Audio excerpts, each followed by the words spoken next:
So like I said before, today we're going over periods 8 through 9, and then tomorrow is our big finale. So these are the last 2 units that we'll be going over today. You guys have made it this far, and you guys have been like great students, and we're super excited to teach you guys some more content today. So like I said before, we're just going over periods 8 through 9. We're gonna have a practice quiz like we do after every unit, and then we're also gonna go through like a DBQ and sort of walk you guys through that because we know you guys have been wanting to do that in the chat. So And then hopefully after this, you'll like understand how to ace the DBQ question. So we're going to start. Can everyone see the slides? If like people in the comments are struggling, can majority of you see the slides? Okay, I'll take that as a win. Majority is better than none. So great. So let's get all the slides up. So today we're going to start off with period 8. Probably a period everyone's kind of familiar with because probably just learned it. Okay, already see people excited in the chat. So period 8 is basically right where Delilah, oh perfect Patrick, I'm happy for you, is right after where Delilah left off yesterday. We're going to pick right up after the World War II, 1945, all the way to 1980 with the election of Ronald Reagan and the Republican Revolution. So this really focuses on a very short time period, and it's kind of a lot jam-packed into a little bit over 30 years, if my math is right. But we're looking at the Cold War, the Civil Rights Movement, the Great Society, and all the different societal changes and reactions that come because of that. So let's go start it. So the first big thing we're going to talk about is the Cold War America. Sounds like a very big topic, and there's a lot going on in this slide. We're going to take our time. We're going to break it down. It's not going to look as scary, but there's a lot of things that go into Cold War America. And I think the number one thing you should really remember is that the Cold War is not a physical war, if that makes sense. It's not like the Revolutionary War or the Civil War, where two sides are going at it. They're doing trench warfare or guerrilla warfare. It's not like that. It's the first war that we're seeing that's kind of different, and we're labeling that a proxy war. So if you really want to make you know what you're talking about, call it a proxy war. Your essays and your SAQs, all of that. So the first big thing we really need to look at and really understand is the Truman Doctrine and the idea of containment. So this is kind of a big thing with the Cold War and really understanding what containment means in the context of the Cold War. So my slides are all, there's a lot of glitches on my head. We're good. So the legislation that's really a part of the Cold War, once again, is that have to do with the containment policy and the idea of containment are the Truman Plan, the Eisenhower Doctrine, the idea of the establishment of NATO, and the attempt to contain communism prior to 1960. Those are all before 1960. So we're not even past the 15-year mark of this period starting, and there's already a lot happening. So I'm going to break each one down. Don't worry. So we're going to start off strong with Truman. So the Truman Doctrine. The Truman Doctrine is a policy implemented to contain communism. It's called a containment policy. If you get an SAQ on or anything like that, just know it has to do with containment. Also, I know there's comments about the green button and finding the slides and all that stuff. There's a nice green button underneath my little presentation called the APUSH Cram Hub. Click that. And you can also get the notes and all that stuff there too. Back to Truman. So his idea was that the best way to combat communism is to contain it, because that's basically what the Cold War was about. It's an ideological war. It's, once again, not a physical war. It's a proxy war. It's all about the difference between American ideologies, the idea of democracy and all that America stands for, and communism, which nobody really likes because of everything that has to do with it. But so it's communist Stalin and the Soviet Union, in addition, and fighting against, we just started, Mika, you're good, and fighting against democratic United States. So when Truman created his doctrine, he wanted to implement the idea of containment. Within this, he wanted to basically help any country that is having problems or communism is rising within and contain it. So once again, it sounds like I'm just repeating the same thing over and over again, but I really can't emphasize it anymore. So the main things that spurred this and caused this was a communist-led uprising against the government in Greece. In addition to that, we see another communist issue in Turkey. So when Soviet demands for more control of the water around Turkey, America realizes that they're trying to expand more of their communist regime and their control. So Truman creates the doctrine to basically say that anytime that America sees communists starting in another country and there's an uprising or even a little inkling of communism, they then have the right and the resources to contain communism. So remember, Truman Doctrine, containment. Yes, exactly, Patrick. It is to contain the spread of communism around the world. If you need to talk about any time of Cold War and how America or presidents affected the Cold War and what they were doing, using Truman Doctrine and additionally the Eisenhower Doctrine is a great idea because they're trying to contain the spread of communism and therefore lessen the power of the Soviet Union. So we have the Eisenhower Doctrine, yet another doctrine, which was announced by Eisenhower when he takes office after Truman. And let's get into that, Allison. I got you. They sound very similar because they're both like, oh, let's contain communism. But Eisenhower's doctrine is focused completely in the Middle East. Instead of providing military assistance or economic assistance kind of in the Western European areas or even in like globally, Eisenhower specifically says that they will provide military and economic assistance to countries within the Middle East. The doctrine stated that the United States will provide aid and, if necessary, military intervention in, once again, any Middle Eastern country threatened by communism or armed aggression from another country. So, in addition to that, we also have the Marshall Plan on the bottom. So that's kind of important too, where we see that Truman wants to, after World War II, both America and the Soviet Union emerged as the most powerful countries in the world, which created, once again, this tension that built up the Cold War. But all the other Western European countries are kind of not doing well, especially France, England. So the Marshall Plan was designed to help economically have European recover.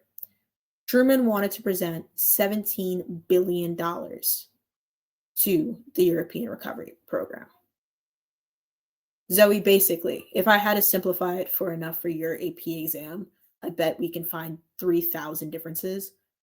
Mainly, it is because of where they are. That's as simple as I think you need. If they're gonna, throw it at you, you can use both of them for the same ideology. Wow. No problem, sorry. Yes, the Marshall Plan is really cool. Honestly, it's Truman trying to help out some people, if we're going to really get down to the simple of it. Truman wants to help Europe recover, and essentially, because of that, he wants to donate billions of dollars to the recovery. I'm using donate loosely. Congress approves of $12 billion, and this is used for the establishment of Western European recovery in World War II. So the last thing we can really look at in terms of containing in this beginning of this ideological difference between the two are the Berlin Airlift, the establishment of NATO, and like these little things that the two countries were doing in this little war. Not this little, this big war. But Berlin Airlift. This one, if you've taken any AP Euro or AP Calc, AP World class, it's definitely come up. After World War II, Germany was broken up into a bunch of different parts, mainly controlled by different allies. And within those parts, because the Soviet Union was one of those, I know they're so related, Arshwan, AP Calc and AP World History. But basically, as I was trying to say, the Soviet Union is one of those allies powers. Therefore, they got a chunk of Berlin. America got a chunk of Berlin. England got a chunk of Berlin. And France got a chunk of Berlin. Now, Stalin started to cut off his chunk of Berlin and trying to influence it with his communistic ideals. And the other countries had very similar ideals during this time. They were kind of all working together. And America realized, and Truman realized, that he was cutting off their supply chain.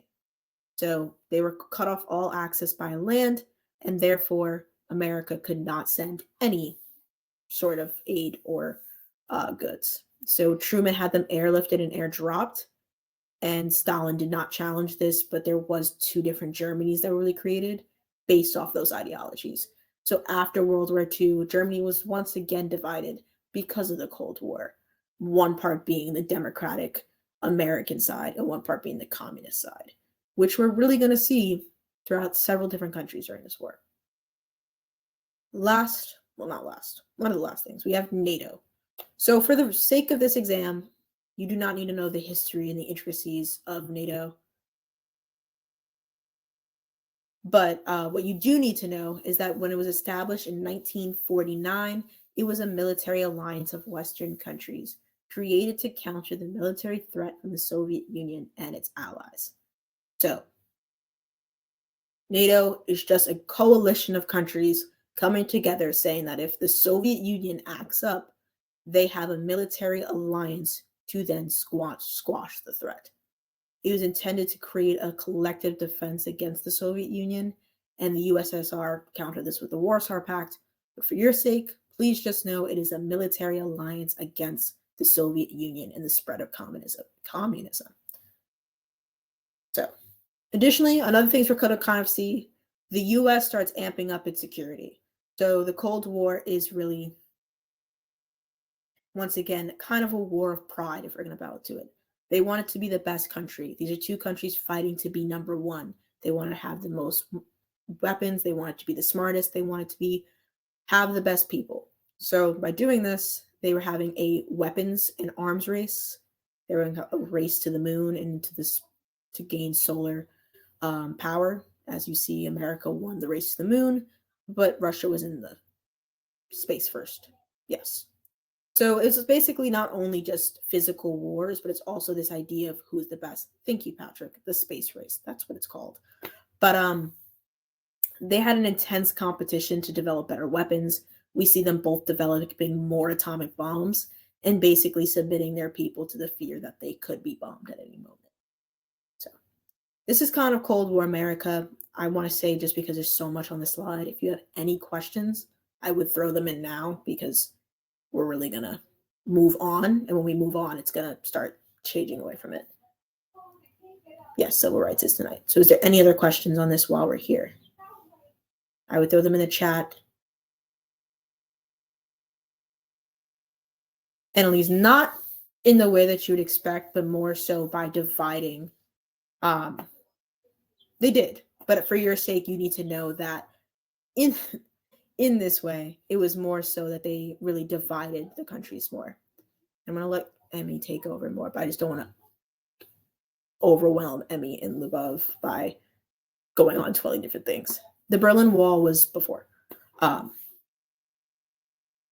Actually, after. I'm sorry. Wow, my history is off on that one. The Warsaw Pact was between a coalition of Soviet-associated countries. For once again, this is not really what you need to know. If you were taking AP Euro, it was definitely more important, but it was definitely a lot of different Eastern European countries and ideologies like this. Actually, it is important to know that kind of goes, and once again, to this division that the USSR is separating itself.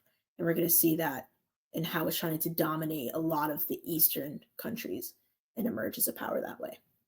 And we're going to start on SALT. Don't you worry when I get there. So, after Cold War America and establishing the basis that America wants to contain communism and stop the spread, and therefore the power of the Soviet Union, we're going to look at different ways that they implemented the policy of containment. So this is all the different like little wars that you're going to see. Ooh, I wish I got them that. All the different little wars that you're going to see that like are very confusing if you don't understand where they come from. So, China. China is kind of where everything starts. And when I took this test, I was so confused about how all of them connected.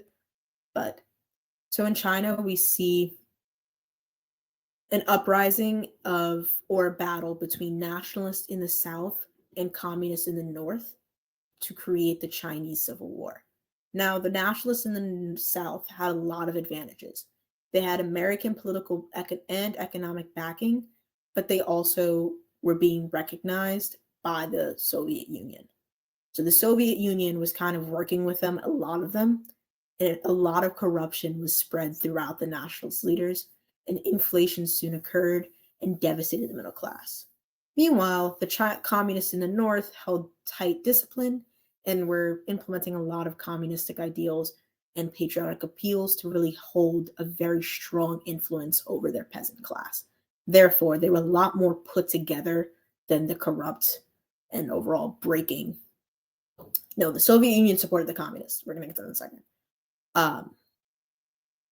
The way this really worked, I know this looks really confusing, but America supported the nationalists. But the nationalists, a lot of them were really working with the Soviets, which really broke down their side of the war and really helped the Soviets kind of take advantage of this. So by 1947, the nationalist army was in retreat. Truman even tried to help them and ruled out a large-scale invasion to save the nationalists. Even Congress voted to give $400 million in aid to the nationalist government. But 84% of that ended up in the hands of the communists. And by the end of 1949, all mainland China was controlled by the communists. The communists had officially drove out the nationalists, who then fled to Taiwan. From there, the nationalists claimed to be a legitimate government.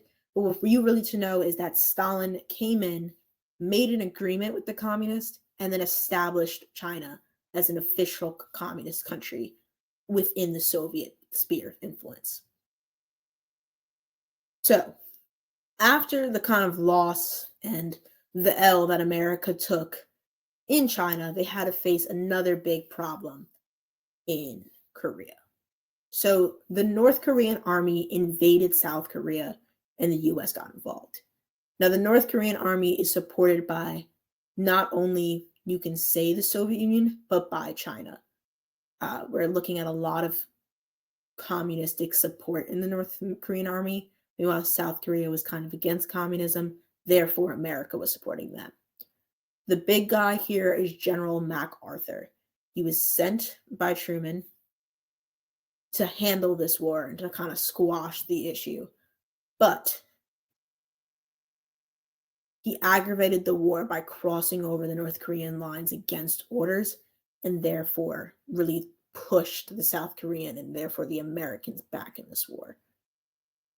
Being continued to the war in the U.S. not to invade North Korea, the CIA would invade anyway, which is kind of like on brand for the CIA, doing what everyone says not to. But Truman and his advisors believed that the Soviet Union would kind of hold back China. I mean, it's just someone who's like working together, and they thought that the Soviet Union would kind of tell China to chill a little bit, but they didn't.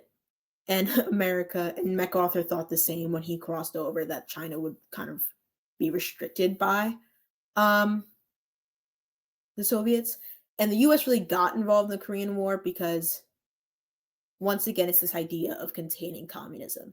They wanted to get involved in any way, and any time that communism is spreading, they're like, we need to get involved and we need to contain it. There's no better person in their minds to contain communism for themselves. Communism is a threat to all democracy, especially American democracy. Therefore, we should contain it. Yes, Sophie. When you see communism, you charge.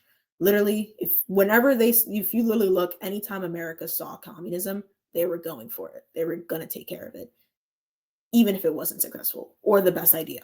But think about that. Every time America gets involved or supports a side, think of the nationalists or the South Koreans in this case, they are supporting democracy or anti-communism. When the Soviet Union gets involved, there's usually some communists involved on that side. Remember, it's the difference in ideology. This would be more so the Truman Doctrine. Eisenhower is not president yet. So we're looking, and after they crossed the 38th parallel and Truman realized this was not going to work, he decided to give up on his attempt to unify Korea and told MacArthur to come back home. MacArthur was not about that. He was going to take the W, but he didn't. He had to come back home. He was met by huge crowds to welcome him over the victory, or his almost victory, over the communist. But Korea was kind of known as being a stalemate. No one really won the Korean War. It was kind of one of those wars where everyone just realized that we were putting we are putting a lot of effort.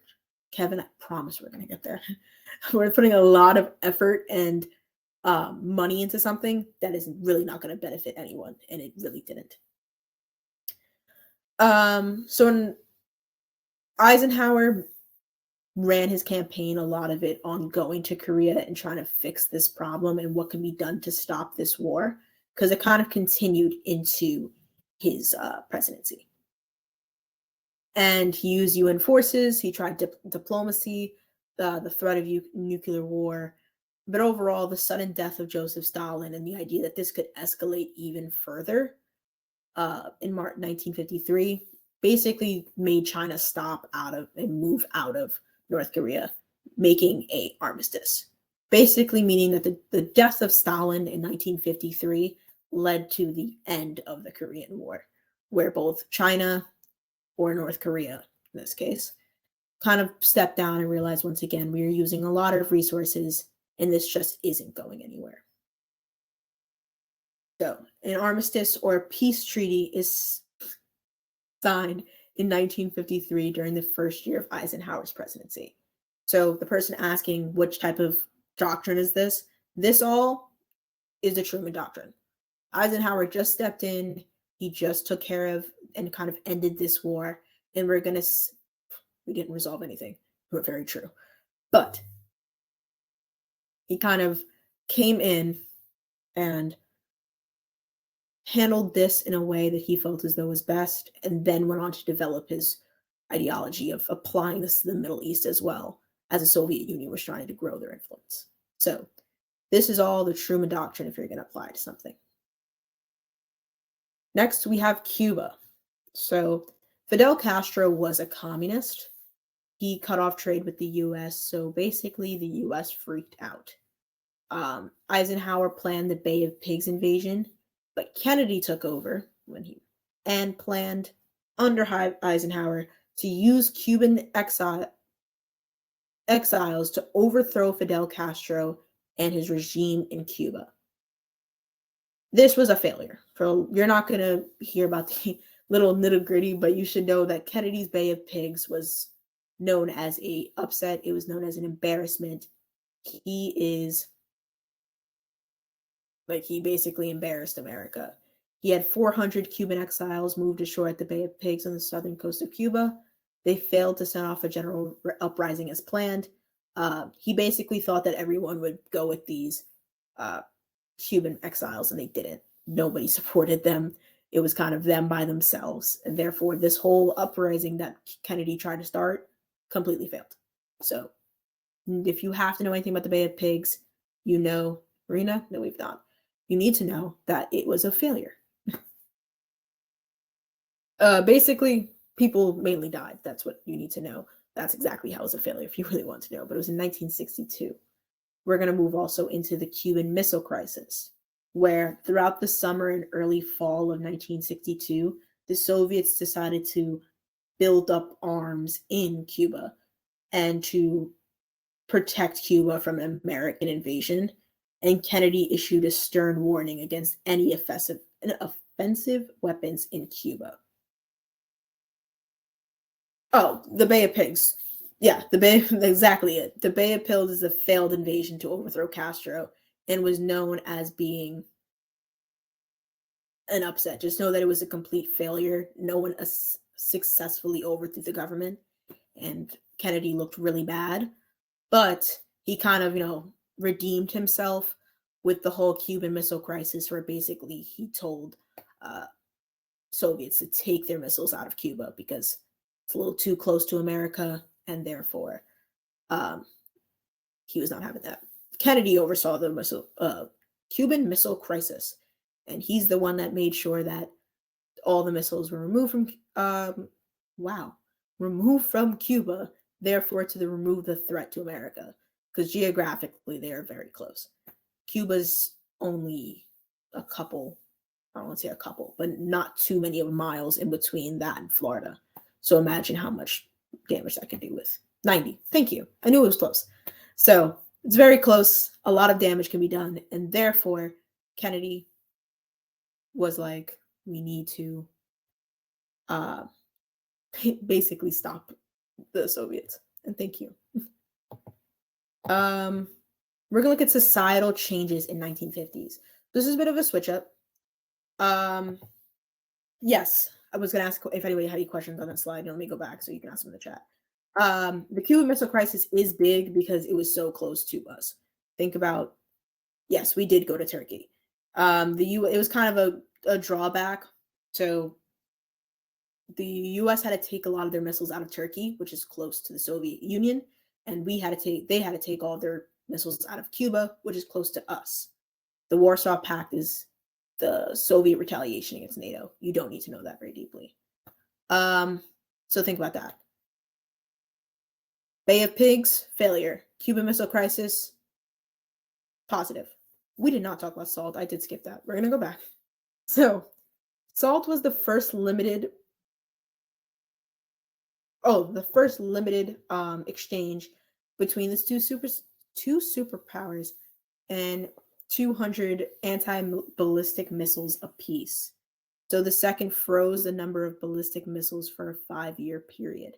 Just know that this is kind of like a very, I don't want to say a peace treaty because calling it a peace treaty is crazy, but they're strategic arms limitation talks.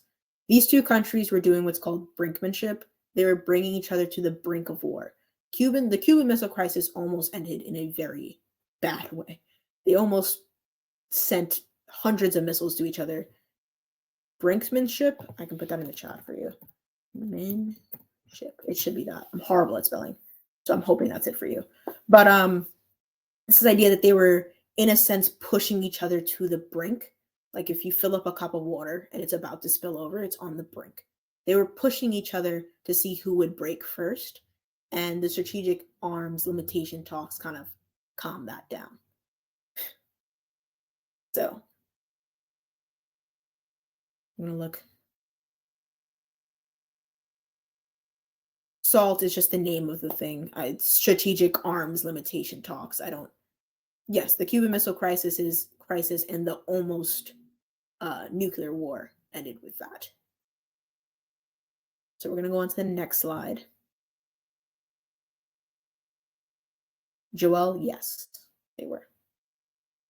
Tabitha, to an extent, I think you can definitely say that people had peace of mind with it. Like there's a little bit, the brinkmanship's kind of ended. Yes, mutually assured destruction kind of is brinkmanship. If one person started, then everybody's going to start.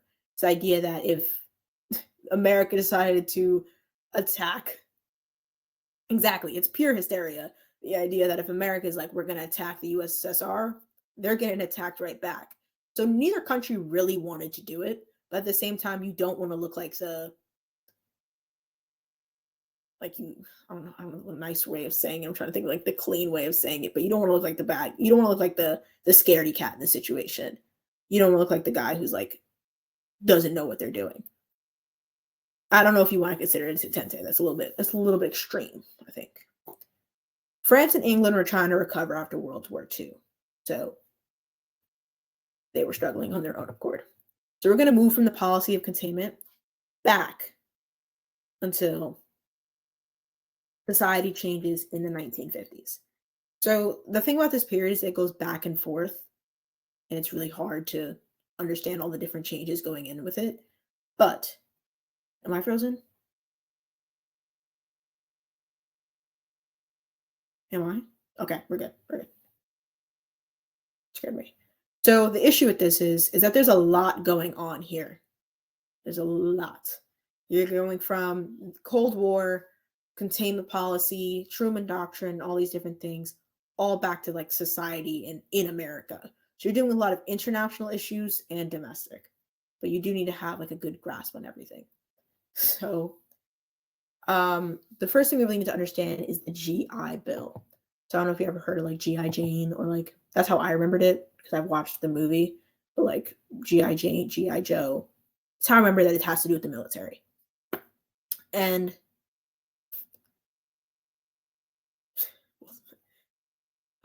the GI Bill was passed in 1944 and provided education and housing benefits for white veterans returning from World War II.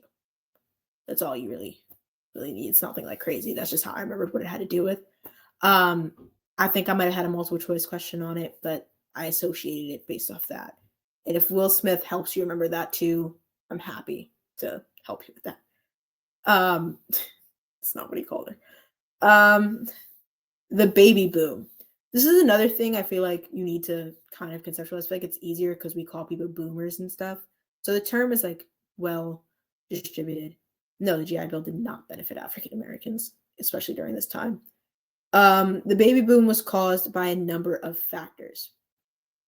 The GI Bill, once again, provided education and housing benefits for white veterans returning from World War II. So the baby boom. Once again, it's a lot of this idea that we call people boomers. We have an idea that they're kind of old, but what does that even mean? Baby boomers were caused by a number of factors, including the return of soldiers from World War II, the availability of affordable housing, and the prosperity of post-war economy. For lack of a better way to say it, a lot of people were having kids, therefore there was a boom. So this prosperity, once again, people felt as though they were economically secure and they could have children. And once again, they were, I guess, really want families. But in addition to this introduction of new technologies, such as the washing machine and the refrigerator, it also made it easier for families to take care of children. It wasn't as, we moved into a different technological age where having children was a lot easier, honestly. And with the GI Bill helping people buy houses and providing education, not only could they advance economically, but they could establish a family safely. So also we have the significant impact on the country's economy, as a large number of children born during the baby boom helped to drive the consumer spending and economic growth. With the baby boom, generation would later become the backbone of the workforce and the driving force behind the economy during the 60s, 70s, and 80s. So if you really remember that, boomers are old. That's what we call them, boomers, but they kind of fall within the era of growing up in the 60s, 70s, and 80s, and that's what kind of revolutionized America within that time. Socially, politically, economically, all that fun stuff. So with the high demand for housing after the war, as well as the baby boom, it resulted in the construction boom. They had to house all these people now. It did happen after World War II. Many people moved from urban areas to the suburbs in search of new homes and a better way of life. Yes, the baby boom generation are kind of also the counterculture generation.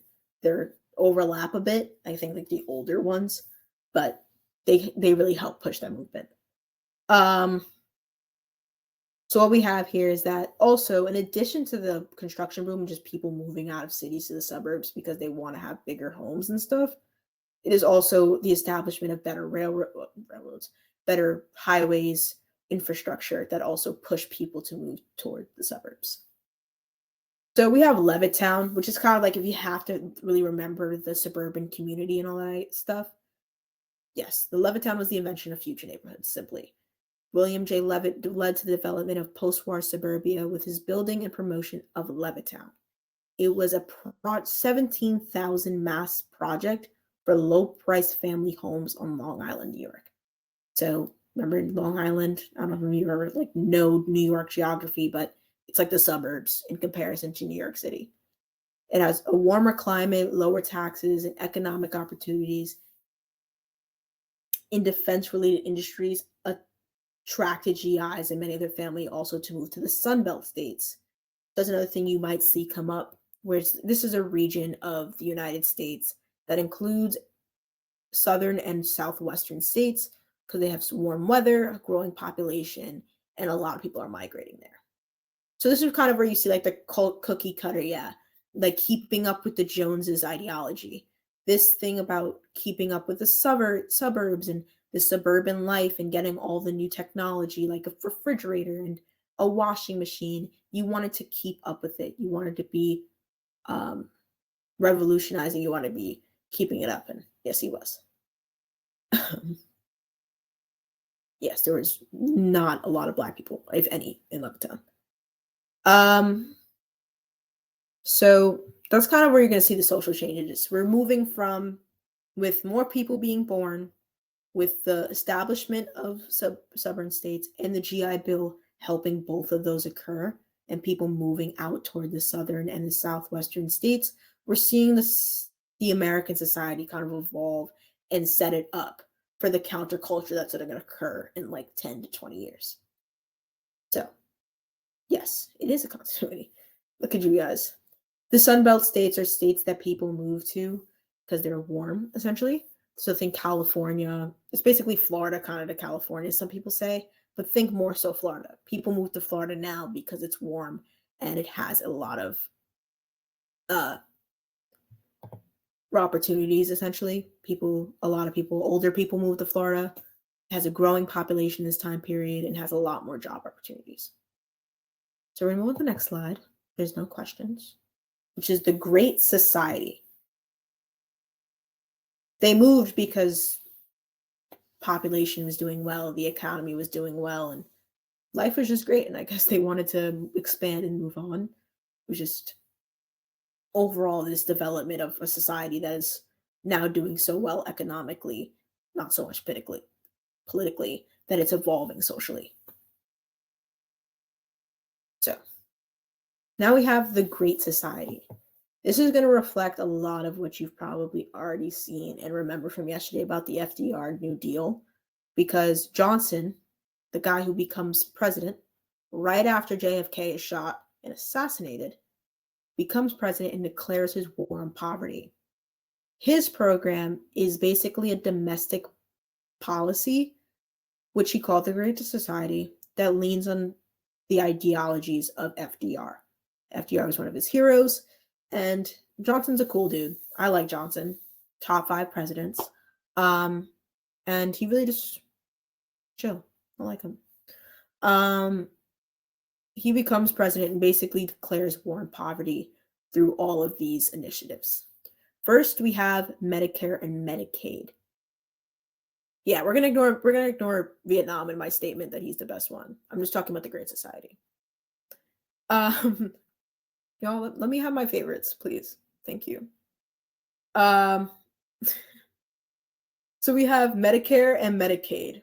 So this was the first initiative of his Great Society, where it mandated health insurance under the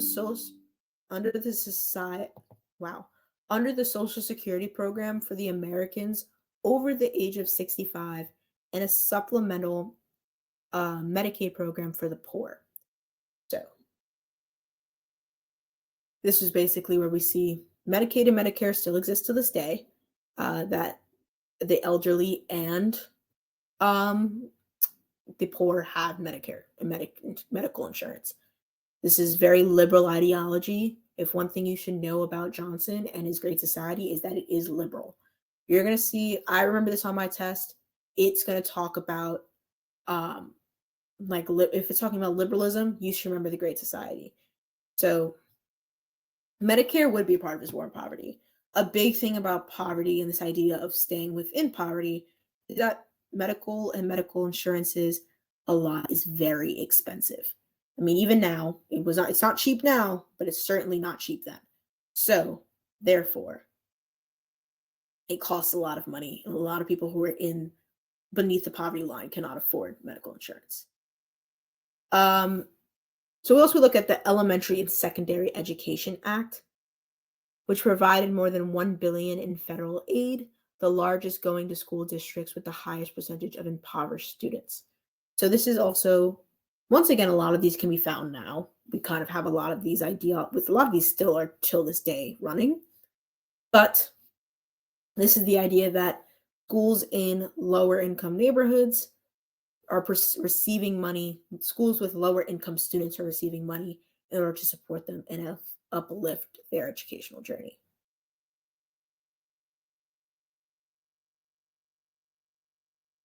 No, you guys are still debating. On the exam, there are 55 questions. I don't know if that's what you're asking.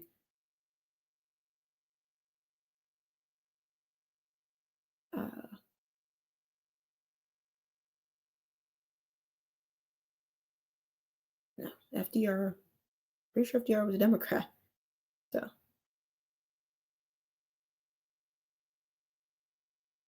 So yes, I'm pretty sure they're both Democrats. And we're going to see a shift from Democrats to Republicans at the end of this period and beginning of the next. So next, after the Elementary and Secondary Education Act, we have the Food Stamp Act, which expanded the federal program to help poor people with food stamps. Once again, still a program that's up and running today. Helped the impoverished. JFK was a Democrat.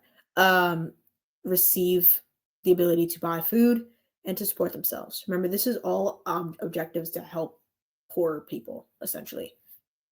There's a National Foundation of Arts and Humanities, which provided federal funding for the arts and other creative and scholarly projects. Then we have the Higher Education Act, which provided federal scholarships for college education, and Child Nutrition Act, which added breakfast to the school lunch program. Now, as people living in America, I think we can all say that all of these are still within our society. That is interesting. Most schools require you to, or at least have breakfast if you want them. And at least we're going to do an LAQ after this. So stick around. But yeah. So once again, remember, Great Society, it's a liberal ideologies. Hundreds of laws and programs will be passed as part of the Great Society, increasing liberalism and belief in the efficacy, wow, Zoe, I read that wrong, of the government to achieve social goals. These initiatives span attempts to end racial discrimination, eliminate poverty, and improve overall education. So we're going to move on. I feel like everyone's got a good grasp on this one. We're still going on about breakfast. Okay, now we have the civil rights. The alphabet soup is FDR. It's based off that shit though. So now we have the civil rights movement. I feel like it's like most people's favorite part. So yesterday we talked, I think we might have talked a little bit about the Brown versus Board of Education. But the best way I remember it is that it's connected directly to Plessy versus Ferguson. And I know we talked about Plessy versus Ferguson to death. Remember, that legalized and illegalized discrimination. Therefore, it allowed for separate but equal. Sophie Brown v. Board of Education said that separate but equal is no longer valid. It is unconstitutional. Therefore, schools need to be desegregated. So Brown v. Board of Education, no more separate but equal, and public schools need to be desegregated. How quickly that happens? Not very quickly, but it is one example of the civil rights movement in America and the impact of it on the Americans. Then we have the Birmingham bus boycotts. So this is when a bunch of people boycotted the bus system after the arrest of Rosa Parks to say that Black people should not be forced to sit in the back. And they should be able to sit wherever they please on the bus. This occurred by a large percentage of Black people in Birmingham refusing to ride the bus, therefore losing the buses a lot of money. This was very effective. Pretty sure they are. Hold on. They would be an act of civil disobedience. And civil disobedience really ties into Martin Luther King's entire thing, especially with the letter from a Birmingham jail. And it's right here. And we're also going to talk about freedom rides, sit-ins. All of these are examples of the civil disobedience. My screen keeps on freezing. I'm sorry. So civil disobedience, this idea that in order to start change and to incite change, you need to basically break the rules a little bit. You need to resist non-violently, which is also an ideology it is the Montgomery bus. Yeah, I read it wrong too. It's the Montgomery in the notes, but it's the Montgomery bus boycotts. I'm sorry. I didn't even see that till now. I read it as the Montgomery bus boycotts. But once again, this idea of civil disobedience is that in order to incite change, it should be nonviolent resistance. You need to show the world, like through the freedom rides, the sit-ins, the bus boycotts, that these rules are inherently unfair. They are unconstitutional. They are unequal. Therefore, we need to disobey them. We need to show people that we are impactful. We have a voice, meaning Black people have a voice, and therefore can speak out against these things. So that is civil disobedience. That's a letter of letter from a Birmingham jail, and yes, it can be connected to Thoreau. We're also going to look on the alarming children's crusade, the influence of television on publicizing these things. Also, the March on Washington, I have a dream speech in front of the Lincoln Memorial, and overall, how a lot of I don't know what the notes are here for, but the March on Washington, I have a dream speech, which really launched and helped launch Martin Luther King and his message into the forefront in 1963, only a year before his assassination. We're also going to see Malcolm X and the Nation of Islam. This is not as talked about in the curriculum, if I remember, but leaving prison in 1952, Malcolm X acquired a reputation as the movement's most controversial voice. He criticized Martin Luther King as an Uncle Tom, who was someone who's subservient to the white race, and advocated for self-defense using Black violence in order to counter white violence.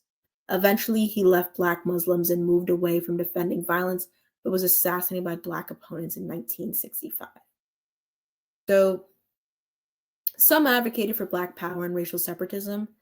Their leader called for African Americans to form their own institutions, create unions, co-ops, political parties, and even write their own history. The Black Panthers, as someone just asked, in 1966, the Black Panthers were organized as a revolutionary social movement advocating self-rule for American Blacks. In April 1968, the nation went into shock over the news that Martin Luther King died while standing on the motel balcony in Memphis. So I was just about to say that, Z. Thank you so much. I was going to say, if you ever get an essay comparing W.E. Du Bois and Booker T. Washington, which would be a really cool essay, by the way, this would be a great way to connect it to like the now, or not the now, but another period in history if you really want to do that. They're basically like the modern, what I was really going to say was the modern Booker T. Washington and W.E. Du Bois. A lot of their arguments revolve around the same points. So, yes, MLK, all about civil disobedience and nonviolent resistance. You know one thing about him, it is that. Yes, thank you, Andrea. I did not have an acronyms here. So following the civil rights movement, we're also going to see civil rights achievements. I mean, we can talk for days about what different people did to promote civil rights in America and how the civil rights movement, but we also need to talk about what are the impacts and what on a legislative level happened because of this movement. So first, we have the Civil Rights Act of 1964, a very important piece of information that should be highlighted. So Civil Rights Act in 1964 made racial discrimination illegal in motels, hotels, restaurants, and other places of public accommodation. Therefore, it forbade discrimination in employment based on the basis of race, color, national origin, religion, or gender. So I'm seeing some questions pop up about Booker T. Washington and Du Bois. That was in an earlier unit. They both have different ideals, and Washington was rooted in that Black prosperity is found within Black finding your own like economic prosperity. Meanwhile, Du Bois was a lot more about social change. That's about it. I can slow down. I got you, Mika. And Plessy versus Ferguson, remember, allowed separate but equal. So, once again, Civil Rights Act. The Civil Rights Act was not only for Black people or for the race, about racism. It also helped advance anti-xenophobia, anti-religious, and also sexism. So private places could not still discriminate based on race. It kind of makes, I know this is like public accommodation, but technically hotels, motels, and restaurants are private institutions, but they can no longer privately say that they cannot stay there. Why was it so hard for me to get out? Additionally, we see the creation of the Equal Employment Opportunity Commission. So the EEOC. I did not see it on my exam, but it might come up, so you should be familiar with it.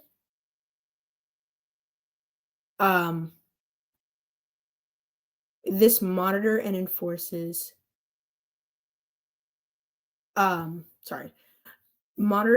protections against job discrimination. So everyone was asking about like how does it protect job discrimination?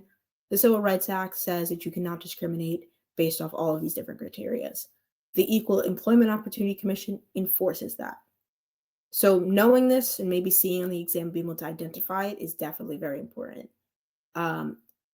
Also, the Civil Rights Act provided and withheld federal grants from state and local governments and other institutions that practice racial discrimination, and authorized the U.S. Department of Justice to initiate lawsuits to desegregate public schools and facilities. So, this actually propelled, I guess you could say, the decision of Brown v. Board. We're seeing that beginning of anti-discrimination and the desegregation of schools, but the Civil Rights Act not only desegregated schools or different areas of workplace and overall public accommodations, but it's for all public places, and it also helps more than just the Black race or any race. It helps women, disabled people, different religions as well. So, hold on. I think my screen keeps on blurring out. The Voting Rights Act of 1965. So this prohibits discriminatory voting practices. States with the history of voting discrimination need to get pre-clearance from the federal government. And the 24th Amendment, no poll tax. Top amendments. So, Arshwan, we just talked about the civil rights movement and the achievements that stem because of it. It is very important in civil rights. So, no problem. So we're going to move on, if everyone's good on this. Poll tax, if you remember from, I want to say what's the idea. I'm trying to see what the unit is. It's more around the unit of Reconstruction, right after Black people gained the right to vote because of the 15th Amendment. It created a barrier. So once we have Plessy versus Ferguson, separate but equal, kind of like set this thing in motion that you can create a lot of barriers as long as it's separate. So Black people could vote, yes, but if they didn't have the money to pay to vote, therefore they couldn't. And since Black people were systematically poor and systematically at a disadvantage, therefore they could not vote. So that is the poll tax. We're also going to look at, well, you can also look at the different types of discrimination then. Grandfather, there we go. Thank you, Leah. I was going to say literacy test, grandfather clauses, anything to prevent voting. So the next one. We're ready. These are other movements for equality. So we have the National Organization for Women Now, the Secure Equal Treatment of Women, especially for job opportunities. So this is really where we see kind of building off of the Joel, yes, that is it. The National Organization for Women is building off of the Civil Rights Act and is securing equal treatment for women, especially in job opportunities. And they're still actively working to promote this. I mean, we still have equal pay is not as equal as it should be. And we're going to see that with the Equal Pay Act of 1963 and the Civil Rights Act again of 1964. It's the same one. But this both prohibited the discrimination in employment and compensation on the basis of sex, but they were poorly enforced. I mean, we can look at this now. Equal pay is not fully enforced. There's still a large gap, and therefore there's a lot of issues systemically with achieving jobs and achieving the same pay for jobs. So some other things that we could definitely look at is Congress's passage of the Indian Self-Determination Act of 1975, which, yes, it's now. But we look at here, Indian Self-Determination Act of 1975 gave reservations and tribal lands a greater control over internal programs, education, and law enforcement.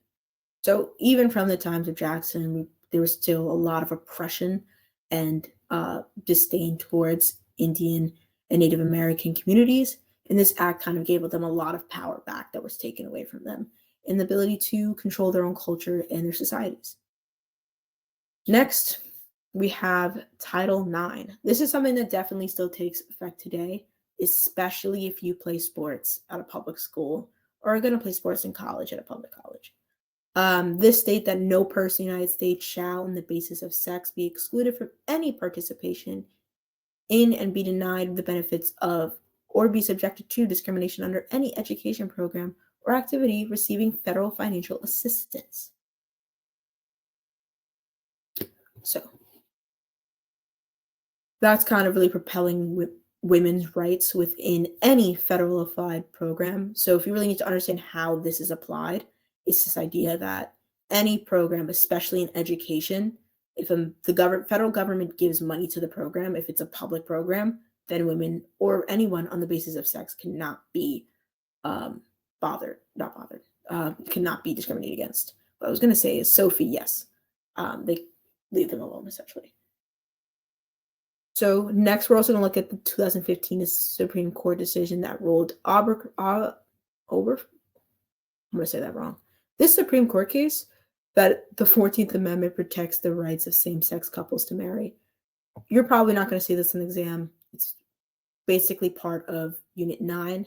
But what you might really see and need to be familiar with is that the Stonewall Inn riots, this emergence that the counterculture also included this fact that, no, don't worry, it's on the exam, just not the specific one because it's kind of out of the scope. But you're definitely going to look at the emergence of pride movements in the 70s especially, and this idea that gay people deserve rights too, that not only should it be based off your gender, but also your sexual orientations. So happy you like the little color on the slide. So I think we're going to move on to societal reactions in the 1970s. So once again, we're moving on. I know a lot of people ask about the Vietnam War, and this is another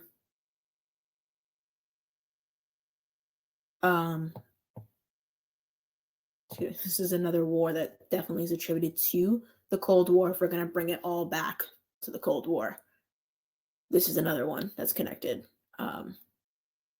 It has definitely incited a lot of widespread protests and activism, including the anti-war movement and the draft resistance movement. So a lot of people did not like the Vietnam War. They felt as though it was an unnecessary usage of American, wow, I blanked, American resources. And the protests took place in many forms, including marches, rallies, and other acts of civil disobedience. And they played a significant role in shaping the public opinion and pressuring policymakers to change course. So, the Pentagon Papers will be popping up soon. Oh, they're a year, I think. But conservatives believed that the social and cultural changes of the 1960s and 1970s had gone too far.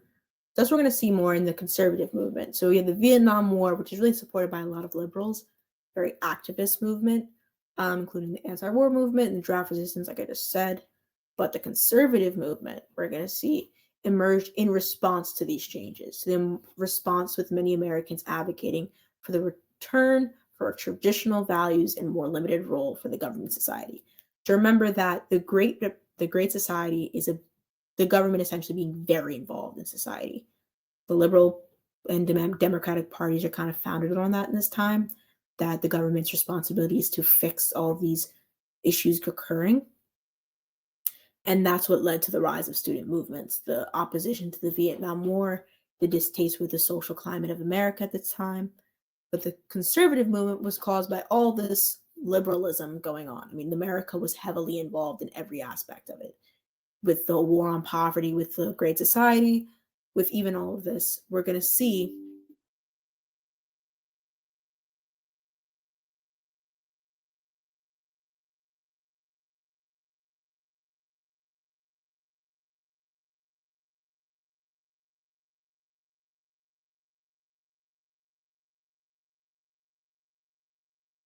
Hey guys, it looks like we're having some technical issues.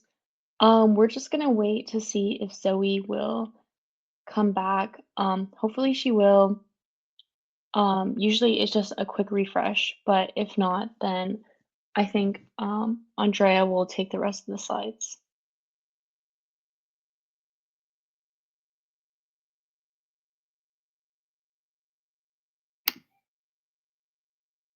This is a great time to take a little break, so Yeah, I guess we'll just start our break early, guys. So we have 5 minutes. We'll let you guys know when we're starting up again.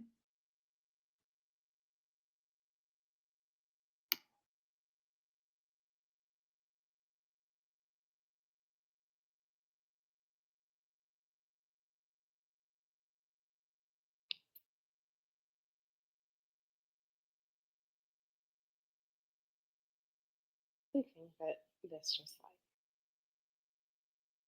I got kicked out. I'm coming back now.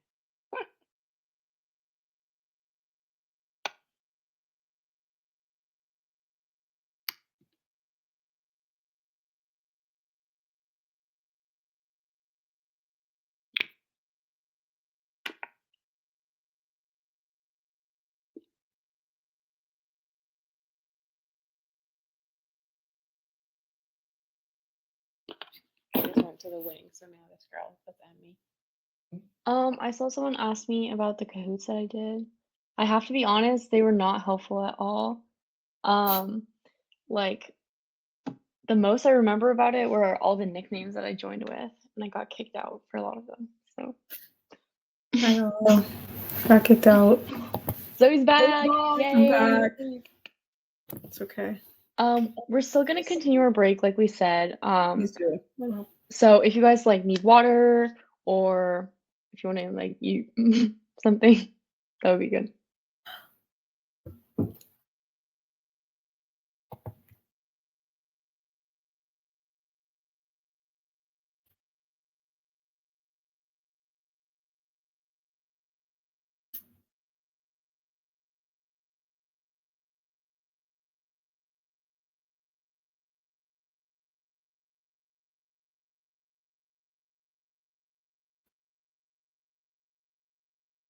Thank you, Patrick. I do my best. Knowing my water just dripped everywhere. This is going great. Yes, I think you can argue that the conservative movement led to a move back to laissez-faire and the idea that they wanted the government to take a step back from the economy and overall, like, this is being involved in society so much, because that's kind of what characterizes this era, with a bunch of democratic liberal presidents that are spending a lot of money on the society, which is not necessarily a bad thing, to be honest with you.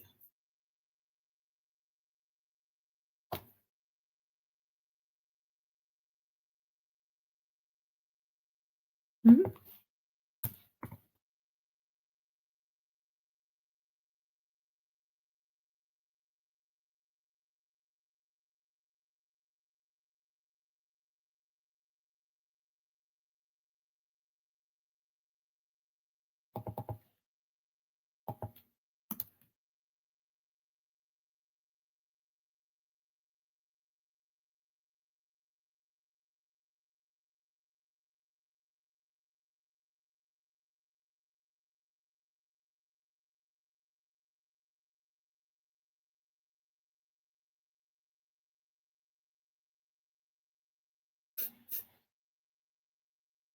Allison, we're just taking a little break. Yeah, also, after this, the replay will be sent out, so if you guys want to go back to the slides and like the video, you definitely can.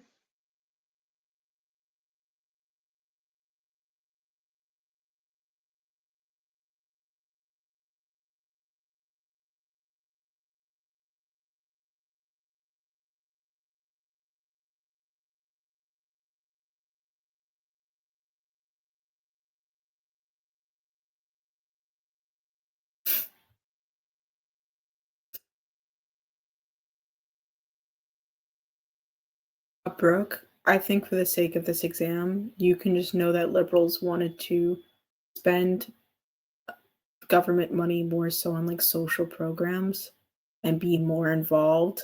Meanwhile, conservatives were more about the government not being so involved in the economy and spending more money on the military. So it's just government spending in this case.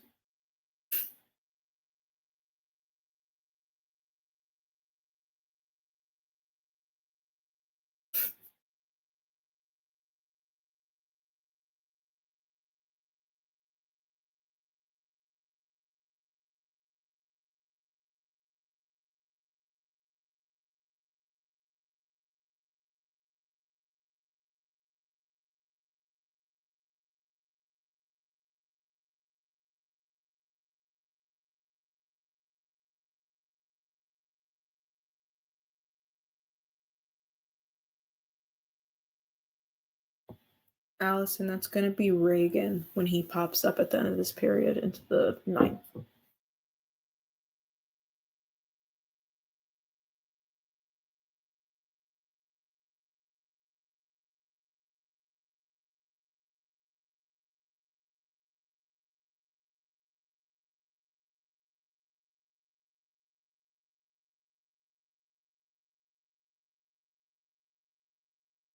Okay, guys, we're gonna start in like 2 minutes, so at like 8:12, just for a heads up.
All right, everyone ready? Who's hype? Trust me, girl. Z, we're about to get right back into Nixon and all that.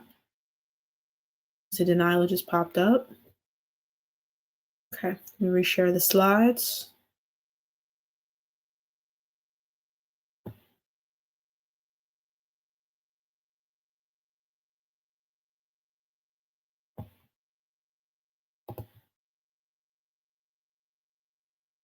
Are you ready? We're close. I promise you we're close to the music. So let's get through all this, and I promise you we'll be there. I know. That's the excitement of all this. So we were just on the conservative movement. This idea that the conservatives were opposing these new liberal ideologies and the amount of money being spent on social programs. So we've covered that. We're going to move into the rise of the new right. And the new right was a political movement that emerged in the 1970s and 1980s. And it sought to reshape American politics by emphasizing conservative values such as limited government, free markets, and a strong national defense. So yeah, me neither. I must say me neither, Emmy. That's just you, Delilah. So Ronald Reagan was a big face of this movement, and we're going to see him kind of come back at the end of this period in about 10 years. But another example of this conservative movement and this rise against, I think so too, against social, the social uprising and the amount of money being spent on social programs and to help the poor through the Great Society and different liberal initiatives is the new right, the conservative movement. Have those kind of in there. So the rise of the new right also contributed to the polarization of American politics and the growth of a culture war between the liberals and the conservatives. So if you're wondering how we got here, like where Democrats and Republicans are so far separated and so against each other, it kind of emerges in this right. It's called being polarized, if like you want to get into the political term. They're polarized. American politics is split down the middle, and the growth of a culture war between the liberals and conservatives. So. Next, we're going to see the lack of trust in the government because of the Iranian hostage crisis and the Watergate-Nixon scandal. So first, if we don't remember, the Iranian polarization in terms of the new right is so when conservative movements and the new right, this idea that the conservative party, mainly the Republicans, are emerging and really establishing themselves in this period. They're establishing themselves as really being for more so of a limited government, free market, and a strong national defense. And using that, it's really contradictory to the liberal ideologies and the democratic ideologies of this period, where they were using a lot of money for social and not very limited government. Therefore, with all that, polarized means that they are opposites. It just means that they are butting heads, that they don't like each other. So that's what it means in accordance to the new right. So the Iranian crisis, yes, wasn't Carter's presidency, but we're kind of, a lot of presidents happened during this time. So we got to move through quickly. And conservative ideals, we're talking limited government, free markets, and strong national defense. So a lot of money going toward the military versus social programs. Now, back to the Iranian hostage crisis. This was a major international event that occurred during this period, and it had significant implications for American society and politics. So it's when a group of Iranian militants seized the American embassy in 1979 and held 52 Americans hostage for 444 days. It's a long time. It's longer than I thought it was. The crisis was a major humiliation for the United States and contributed to the sense of national... I couldn't think of the word. That word is spelled wrongly in my notes. So national chaos and loss of confidence in the government. And then we also have the Watergate-Nixon scandal, where Nixon had a lot of tapes he shouldn't have, essentially. And that led to a lot of people not trusting the government, but also not trusting the democratic government. Remember, all these conservative movements are on the rise, but we have a lot of democratic presidents. So like the Great Depression, we see this shift towards democratic presidents, and we stay there for a long time because of how they're helping America. We're going to see this shift back to Republican presidents because America was no longer trusting of these democratic liberal presidents. They think that Reagan is different. He's a Republican, therefore he's going to be different. And Nixon really contributed to this because of his Watergate scandal. If you're not familiar with Watergate, it's a scandal that happened during the Nixon administration where he tried to cover up his involvement in a break-in in the Democratic National Committee headquarters. And there was a lot of tapes of him saying that this happened. And therefore, it was a lot of lying, a lot of deceit, a lot of political corruption, essentially, for any lack of better terms. Nixon was a Democrat, and this led, when this got out to the public, they were very distrusting of the president. And with all the accumulation of the rise of the conservative movement, basically, that they started to shift more toward wanting a conservative Republican president. So now we're going to head to the next slide. Everyone's favorite, a practice quiz. So, Maddie, yes, it was. So please get in there. I'm going to open it up. I haven't opened up the slide yet. Don't worry.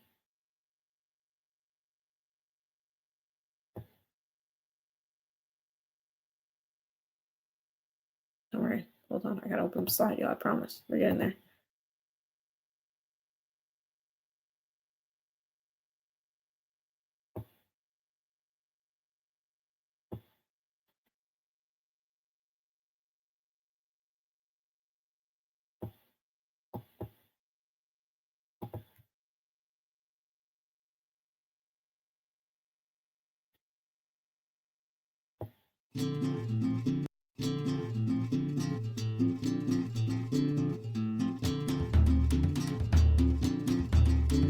We did do Vietnam, but we're going to do a Q&A, so if you have any more questions about that, just ask them that.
Denial had a really good response.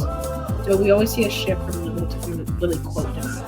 That was perfect. We always see a shift from liberal to conservative values after a major social change. We saw this in the shift from Republican president to FDR, and now Nixon's the Republican. So Nixon was a Republican. I think it got misconstrued here. He's a Republican. But he helped contribute to the overall distrust of Republicans, not over the president during this time. And Reagan kind of seemed like the antithesis of that, the opposite of that, so it made him more of an appealing candidate after. So he was the shift from Democratic to that, but he kind of set the stage for Reagan, how much he loved him at the time.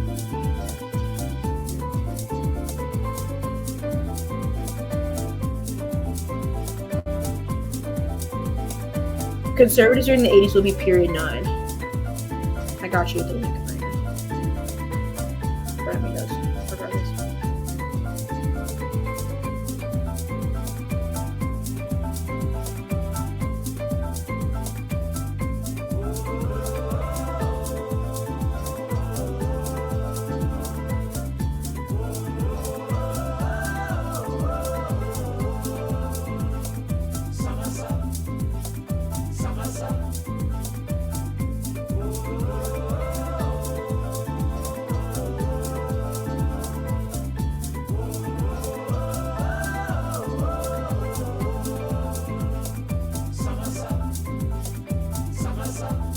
we ready? Looks like we're missing a lot of people. I don't want to keep them waiting here for this long. Yeah, I'm going to start the quiz.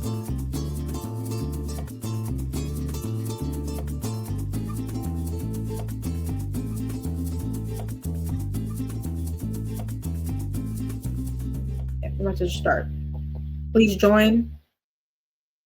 Whoa. Why is this period 1 and 2? Hold on. Whoa.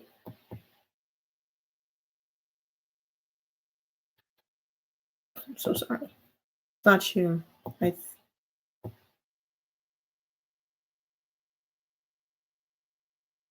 Hold on, we're having technical difficulties. Stick with me.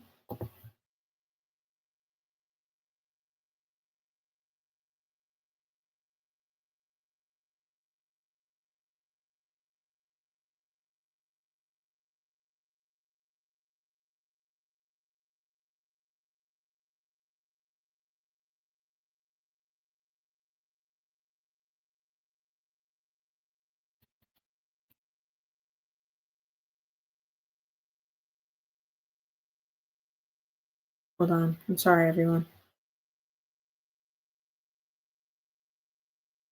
It's not you guys. I'm trying. Thank you, Sylvia. I'm struggling.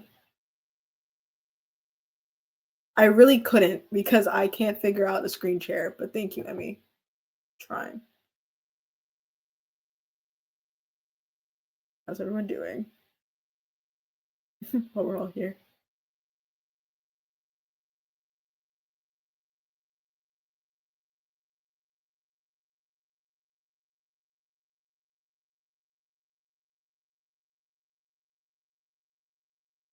Was there any other questions you guys have, or we're all just sitting here and I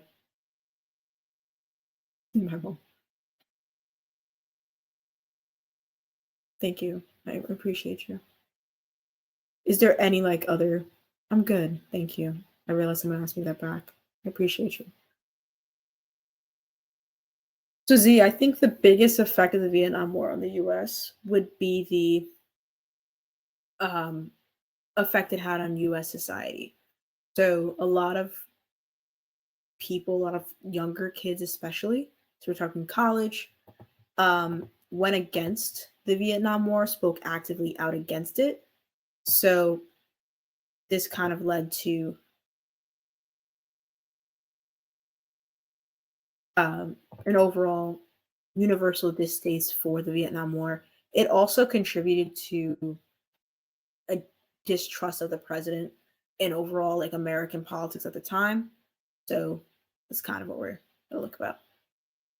We're also, my voice crack's been bad this evening. There's an LEQ we're gonna do, and it's all about the Vietnam War, so we can talk more about it.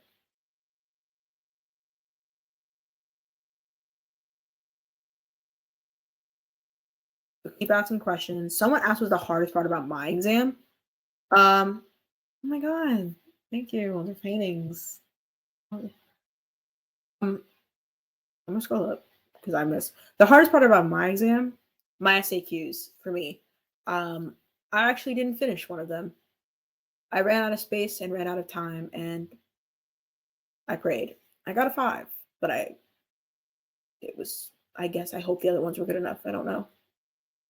The general year stuff happened. I think you should be familiar with the major wars and such.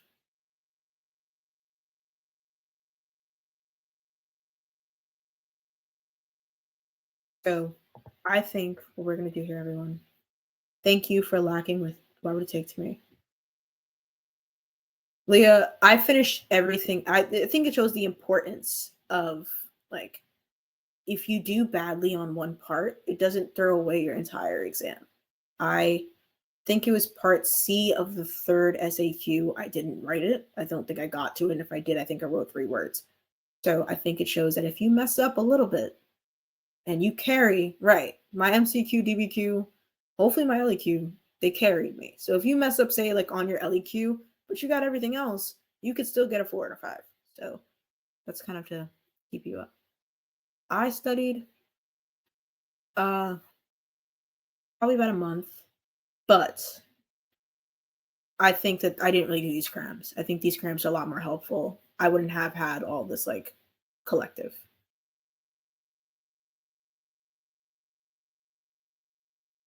Ryan, I think it's if you, I don't want to say you do that badly because I don't think I did that badly in the SAQ, but I think that if you don't do as amazing as you would hope on the DBQ and you do really great in other areas, you definitely could.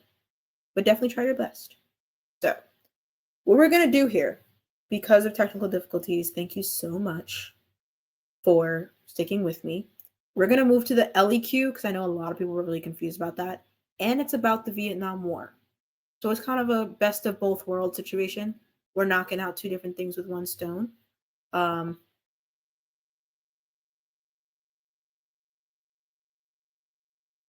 Right, but Ruthie, have hope.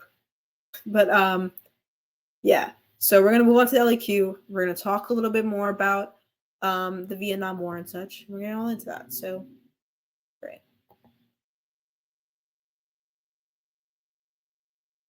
Then we're gonna go back to the quiz and back to another Q&A because I know we're still on that. Don't worry.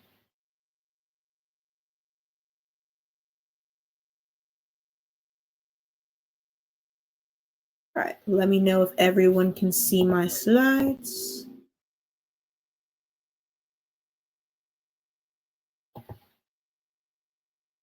Can you see it? Everyone let me know. It should say Q&A on it.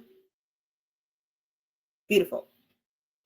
So, time for everybody's favorite part, the DBQ.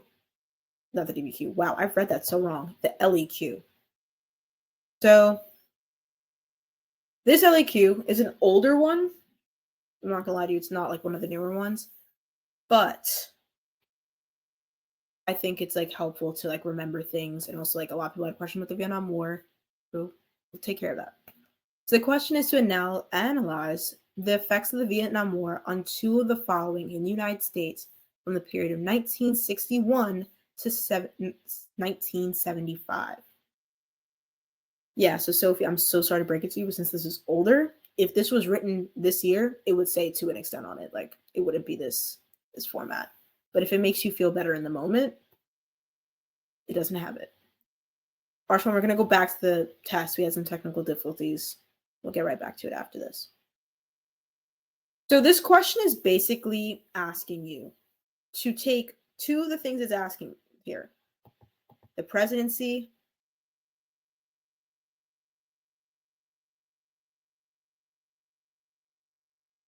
talking about you're trying to figure out what effect did the Vietnam War have on America. Sophie, I promise you, we're going to tackle this together. We're going to get through it. Kind of like a cause and effect, but mainly just the effect. And you're going to pick two of them on here. So you're going to pick whether it affects the presidency, the population, Cold War diplomacy, whatever you feel better with in the moment is what you pick. So as someone who's looking at this right now, I think the easiest two are the presidency and the population. If you don't feel great, we're going to talk about the rubric. If you don't feel great about Cold War diplomacy, meaning anything about the Cold War, do not do it. This is one of those things that you're like, oh, like, okay, I know about the presidents during this time. I know about the population and the counterculture movement. This, if you don't know too much about Cold War, don't do it. So, someone asked about ABGov. I don't really think, no, this is not something you'd really see in ABGov, but I will tell you that this is probably a harder type of question than what you're going to see. It's just that not very many recent ones have been on the Vietnam War, and I wanted to really get that in here. So, we're going to talk about that. Someone said, on God. All right. So the LEQ rubric, I feel like I was really confused about this when I took it. And it was, there's 1 point for the thesis. You need to create a historically defensible thesis or claim that establishes a line of reasoning. This just means, please clearly say, Sophie, we'll talk about that, don't worry. So, Alice, actually, that was a great question. I would love to go back to answer that question because so if you saw this today, it would be more like, to which extent did the Vietnam War affect the power of the president or affect the population of, so you would have more of that connotation, or the president and the population. It would ask you to what extent it is doing it. Therefore, so you can have more of an argument question, but that's really it. Literally, I think, yeah, I wrote my AP Lit essay today, and I really went off the idea that if you can create an argument and defend it in some way possible, they're literally going to be like, okay, like, you gave an argument. As long as it's historically correct, you gave an argument and you answered a question. So that's the thesis. You should be somewhere very clearly within your essay giving a thesis. Then you get 1 point for contextualization, which describes a broader historical context relevant to the prompt. So basically, you're not just giving the answer. You're not just saying, here's the answer, move on. You're not just saying, the president was affected by such and such. You're giving background. You're making sure the reader knows that you know what you're talking about. So you get 2 points for evidence. So you get evidence that supports an argument in response to a prompt using specific and relevant examples of evidence. And you get 2 points for analysis and reasoning. So this has not been updated. I don't think. Is it not? Am I crazy? Is my laptop once again giving up on me? I think it is. So it's okay. Within that analysis and reasoning is where you're going to see that complexity. Do not worry about the complexity. I cannot emphasize enough. It's so unnecessary. You don't need to get it. Like, as someone said, 1 to 3% get it. Don't kill yourself to get that. There's so much more important to get your thesis, your contextualization, your evidence, than to get that one thesis point. A 5 out of 6 is still an amazing essay. Not even that to make you feel better. It is an amazing essay. Don't get so caught up on a complexity point. So, this is the thesis that the College Board liked. That president elections were heavily influenced by this war and the population between 18 and 35 years old. In other words, college students were also profoundly influenced by the Vietnam War. So this one, as you can see, the person said college students because it's 18 to 35. So they're like, oh, we're just going to call them college students. But this person just gave a claim. They said what they're going to be arguing, and the College Board accepts this as a thesis. Your thesis does not need to be special. It just needs to claim. It is claiming that the presidential elections and college students, or 18 to 35-year-olds, were affected by the Vietnam War. Now, right now, if you want to really make this a better piece, I personally would add a little bit more of line of reasoning to this thesis. But the College Board liked it, so I'm not going to argue with it. This person got a really high score, so. So paragraph 1 could be about your presidency. So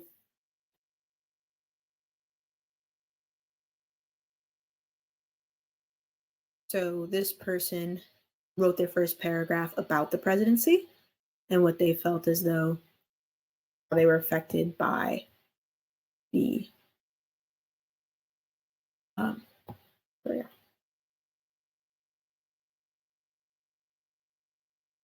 how they're affected by my laptop just keeps on fritzing out on me. I'm so sorry. A background paragraph, I think, no. You need to incorporate your background information within your paragraph. So yeah, I'd say that your LEQ for me was 4 paragraphs. I wrote a 5-paragraph DBQ essay, and I just didn't have the time to sit there and write another 5-paragraph essay. So I kind of made really long paragraphs, but some people make shorter 5-paragraph essays. Whatever your teacher taught you, whatever works for you, I think is the best thing. But I don't think you need to put it in a paragraph. If you want to put in a paragraph, that's up to you. It's whatever works best for you, essentially. Okay.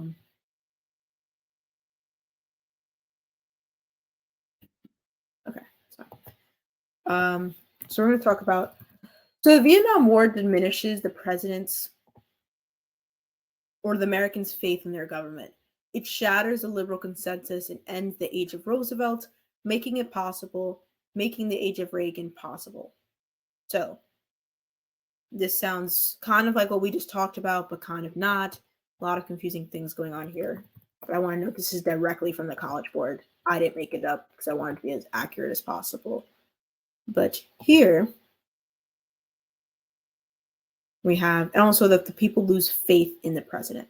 So the symbol of the United States, and also Congress does too. So what examples would you use? I mean, this is a kind of a heavy one. There's a lot going on, but this would definitely lead to talking about Nixon, Eisenhower. Maybe if you want to do a little background about how this containment started, that's how I would have done if I wanted a good enough context. I would have kind of reached back a little bit more, established a little bit of precedent, but really focused it on Nixon. I think, Eisenhower. Wow, I messed up my presidents here. But Dwight Eisenhower articulates his domino theory regarding Vietnam and really establishing his own version of containment. That is probably what I would use as my really driving home to it. And like Daniela and Emmy are saying, you want to restate your thesis. You want to make sure you're establishing broad enough and correct historical context.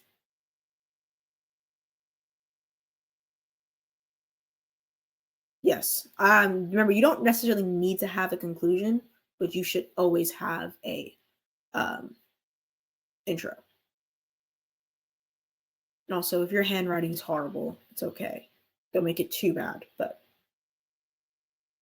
so that would be my main argument for presidency. I would use Eisenhower, his works within Vietnam, and how that essentially contributed to how Americans lost faith in their government. This is what the College Board also said, that this is probably the most logical argument you could take for presidency. Next, we have population 18 to 25. Now, some of you already hit on it, but using the rise of social movements and the overall deliberation over the Vietnam War is probably your best bet. This is probably, in my opinion, the best one to use. I would have picked this one automatically because, you always talk about the Kent State University riot or how the National Guard opened fire on them. A lot of you asked about that. The Vietnam War caused a lot of counterculture, caused a lot of uprise, caused a lot of issues in the 70s, and it's something we really went over in depth. I know you guys went a lot of in depth in your classes. So when you do this, when I read this, I was like, that's the first thing I would have thought of. It definitely incited the younger generation. It definitely caused a lot of uprising. And a lot of you said it did lead to the eventual passing of the 26th Amendment and the lowering of the voting age as the younger people were becoming more involved in politics. So that would be my effect on the younger population in 18 to 25. Do you have any questions? How do you connect your evidence to your thesis? So I'm going to go back to the thesis. The thesis here was presidential elections were heavily influenced by this war. You already said in your thesis what they were. So now your evidence should be directly what you said in your thesis. Don't go off. Make sure when you write your thesis, make sure it's concise, make sure it's specific. You don't want to write about something you're not actually going to write about in your paper, or don't write too much in your thesis. If you said presidential elections were heavily influenced by the war, and so were the population between 18 and 35 years old, they need to write about that. Yes, for the DBQ, please do not quote the docs. Okay. And there's no citing on the DBQ at all. There's no documents. It's all you. And you do not need a conclusion.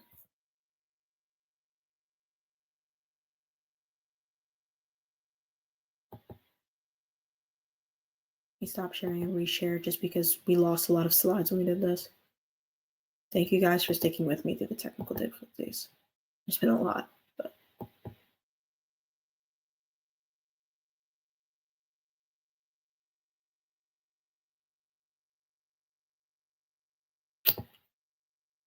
same thing.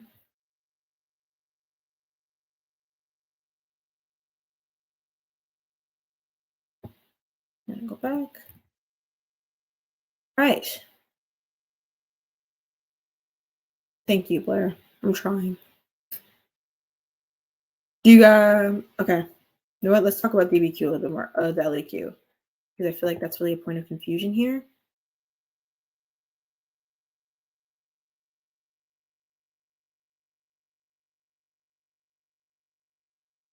So for the body paragraph here in 1, I would have used Eisenhower.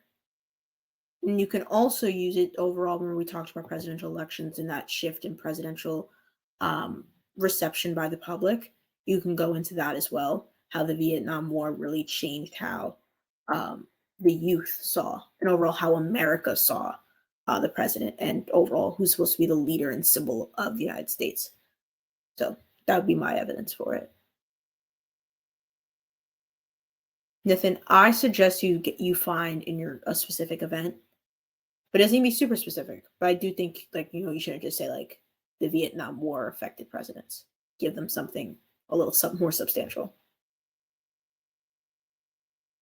No, dates are not really needed for president. If you don't remember when someone was elected, they're not going to take the point off. Yes, Z, you definitely could.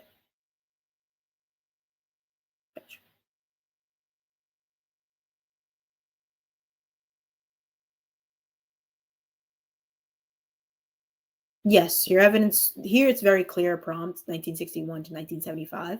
Your evidence should not, when you're writing your thesis, your evidence should not go out beyond that, nor should whatever evidence you're using.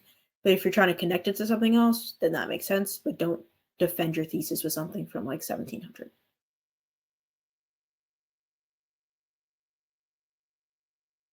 Yes, we are. I just want to make sure this is all taken care of. And I promise you, if either we can address that during the Q&A. We're going to go back a second. But yes, Gabrielle is correct.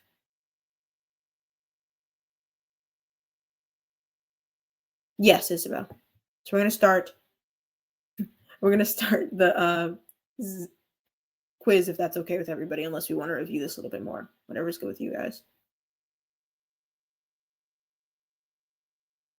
Quiz time. I like the idea of quiz time.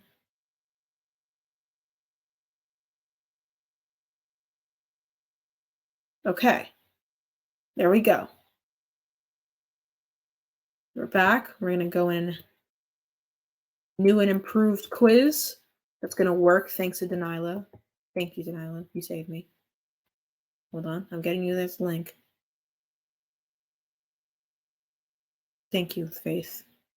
Give them quiz time. I'm getting there. You're getting there. We're going right now. Get the link. Make sure there's a link. Everything.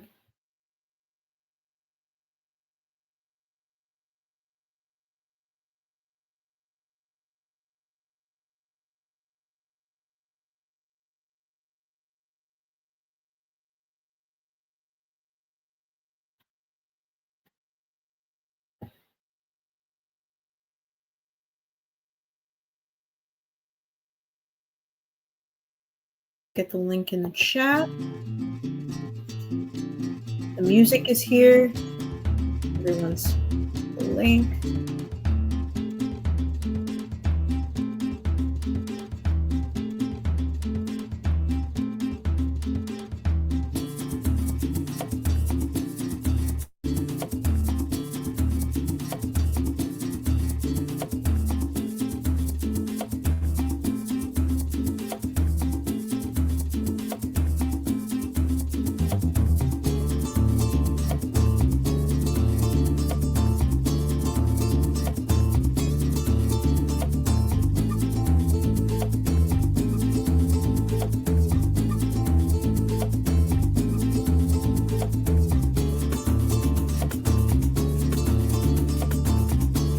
And we're gonna miss you.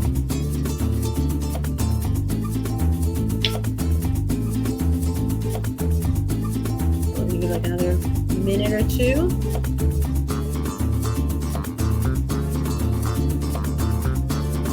Everyone get in there.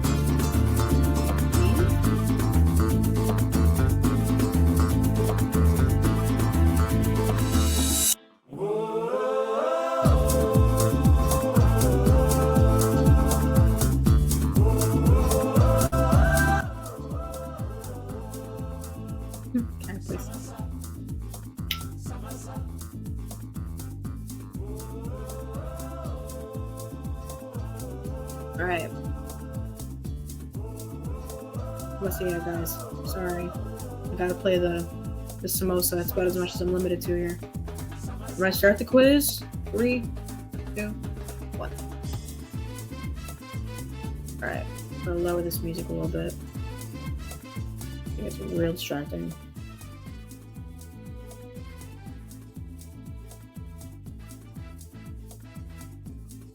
So, I didn't get to read the question. What drove the U.S. to officially enter the war?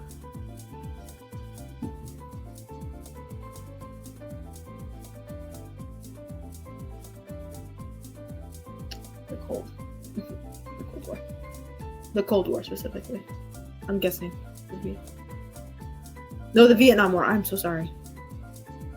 I have not seen these questions either. I'm sorry. Alright, we're learning together. That's my computer's filtering. Yes.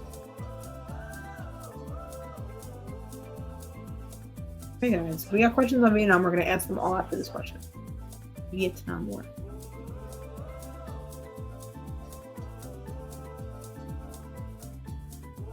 Sophie, you can just join now. It's okay.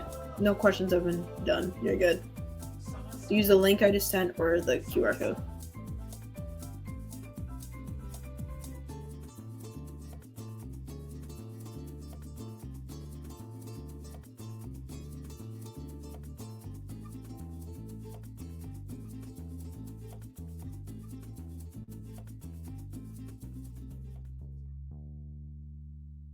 Yeah, but say try refreshing the page, see if that's the issue.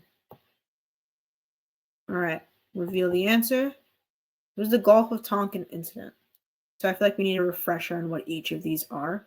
That's cool. It's fine. So remember, we have, although Johnson inherited his advisors in Vietnam, he supersized America's presence and used the Gulf of Tonkin to really throw America in the loop. Supersize.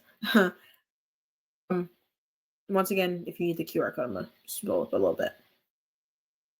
So that's really what started the event. Remember the Berlin Wall? That really wouldn't be this. Kind of in a different continent. Then we have the Tet Offensive, which is kind of in the middle of it all. It's kind of what shakes the people's confidence in the war. So it didn't start the war, but it really fuels anti-war demonstrators and calls for people to want to bring the troops back home. So out of all of these, the Gulf of Tonkin incident is what starts the war, and we see the Gulf of Tonkin resolution because of it, because people thought Johnson was doing a little too much with that one. Denila is really saving us all in the chat. So please, Denila gives a wonderful explanation in the chat about the Vietnam War if you were still a little bit confused about it. So, and the Viet Cong is a group of people event. So, next question. Who was the leader of South Vietnam during this time? Now, we did go over this, but try to reach back in. You guys just did Unit 8. See if you can kind of remember it.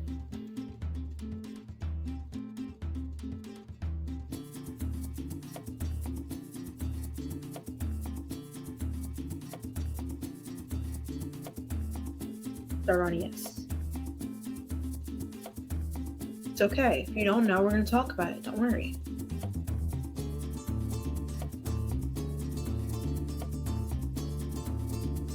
You don't need to memorize the leaders, but you should be kind of familiar with their names, Trent. Yeah. Go with the one you recognize, and if you don't recognize, we'll go over it.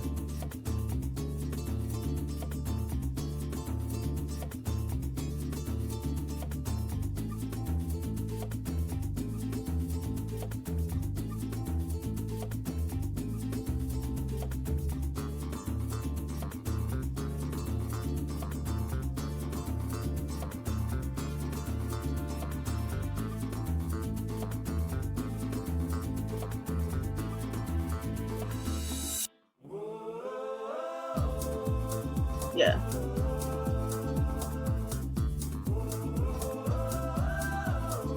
All right. So it's B. A was the Communist Party in China. Remember, we talked about how the whole Chinese Civil War, and like I said, Dina, you don't need to memorize this, but like you should be able to look at these and be like, that reminds me of this war or this event. So if you see it on the multiple choice question, or maybe as a source on a DBQ, you'll be able to kind of use it as a background information if you want to. But yes, D would be the leader of the North during this time, and C is just not relevant to this at all right now. But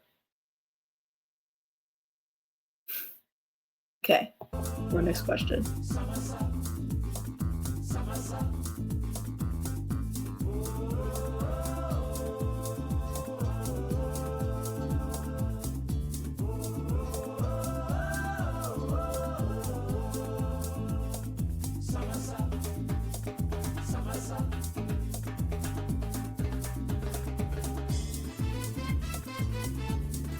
All right, so how did popular music change after the advent of mass marketing?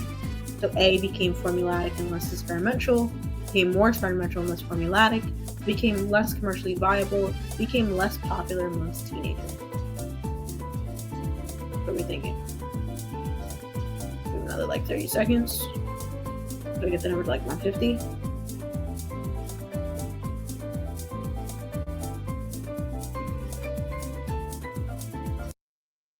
Became more formulaic and less experimental. So I feel like we're confused on what like formulaic means. It is definitely like an ACT word. Formulaic is constituting or containing a verbal formula or set of words. That was a really like formal definition.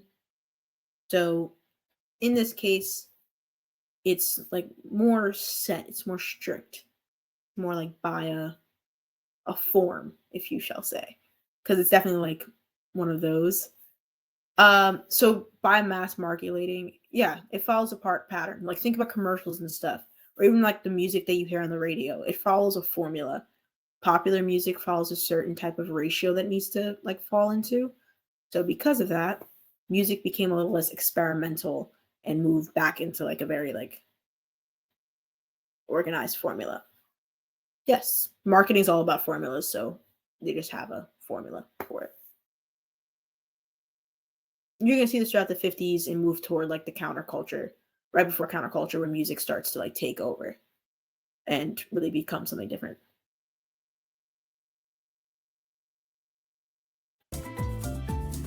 Which of the following best describes the Beat generation?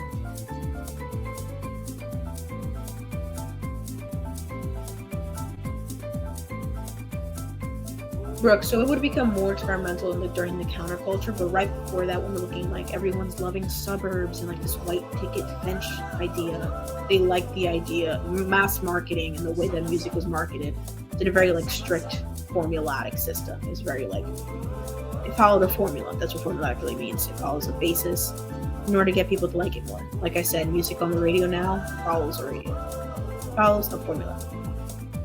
That would be the counterculture. You know what I'm trying to say later? Like right before counterculture, people like formula, and that's what made counterculture so revolutionary. No, we've not. But we're trying to like go into things we haven't gone over, see what you remember, so that when you go in the Q&A, you kind of have more questions. Because you guys always say it's so easy, so now it won't be so easy.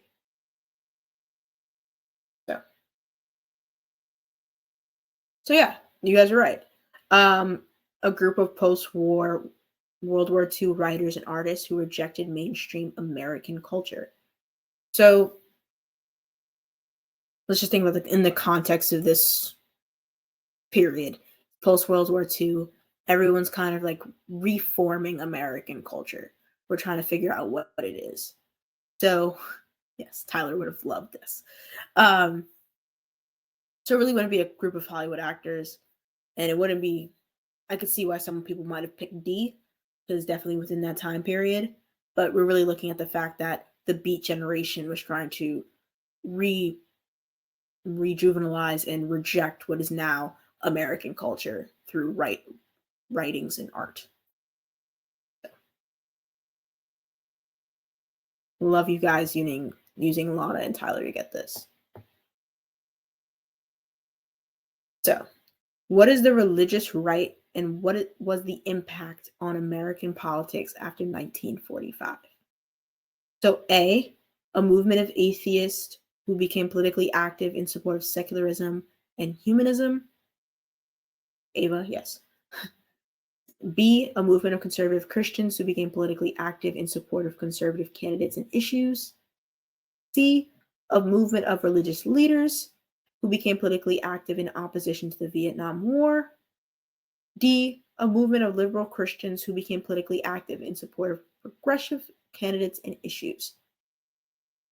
The lost gen are people after World War I who were kind of like in disillusion after the war and didn't really know their place in society. You're going to think about Hemingway and a lot of writers like that who really wrote about finding themselves. I mean, I'm not a big Hemingway fan, but they were very depressed. Yes, is very how they're characterized. So this is another one. This is another one where they kind of like revolutionize. Brooke, that's such a hot take. Not one I agree with, but a hot take. I give it to you. Ooh, we got a lot of Hemingway supporters in here. I'm sorry. I didn't mean to offend you. Try to get like 10 more people on here. Right, Denial. I'm not really liking all of this Hemingway support. Wow. I'm just gonna click reveal answer. So once again, majority. That's good. I'm liking the Matthew. I see you. Thank you. Anti-Hemingway stand up. But so back to my point. Not The Great Gatsby, but Delilah, truest thing you said all night. But the answer to this question is B, because a movement of conservative Christians who became politically active in support of conservative candidates and issues. So remember, if you think about religion at any point, typically lean toward the conservative ideals. Typically, religious movements have their roots in conservatism. But yeah, I could see why D would be chosen. But remember, around this time, especially political activism is important, and especially with conservative Christians. So I'm happy you guys like The Great Gatsby.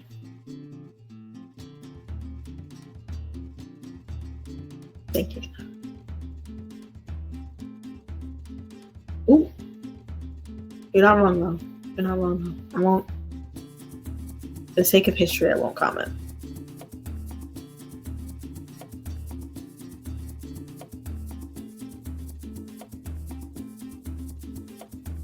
So, which of the following was a major initiative of the Great Society aimed at protecting the environment? Come on, y'all. I say this is the one that we can get 100% on.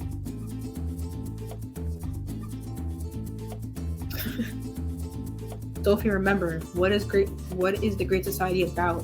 Helping the poor. So, remember he said, how can we help the poor? Remember people, what can they, there's welfare, there's the breakfast thing. Come on, we got this. Gotcha. Remember the breakfast, you all went crazy over this like an hour and a half ago.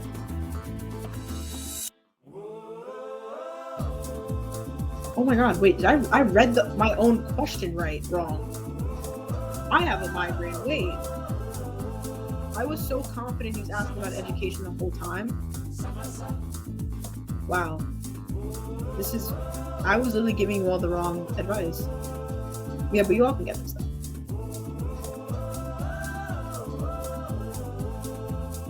Don't listen to me. I'm losing my mind. Alright, I think we're ready. Y'all, I had high expectations for you.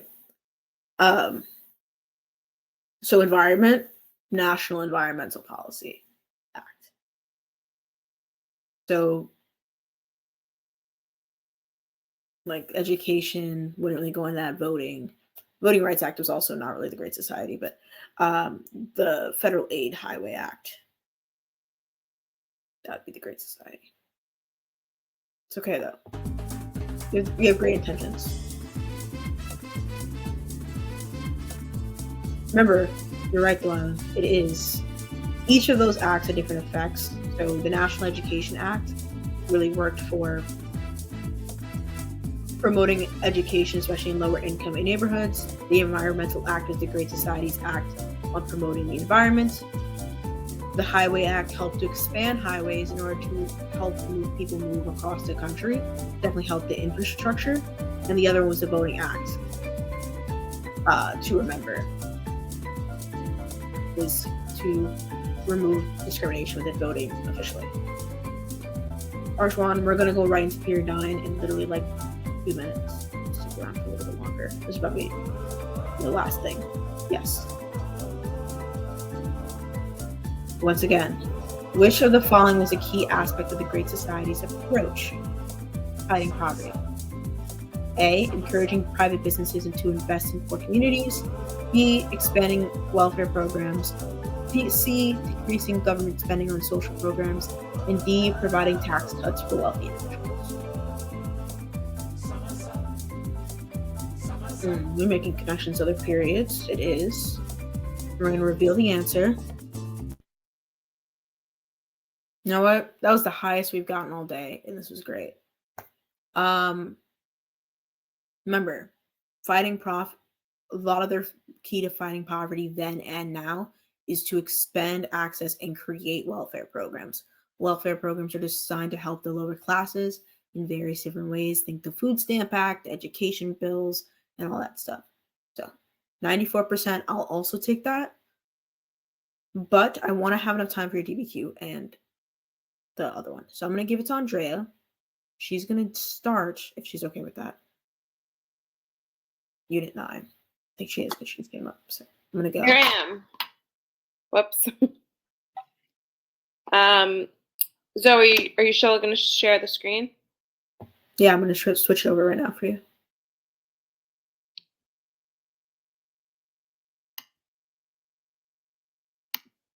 All right, guys.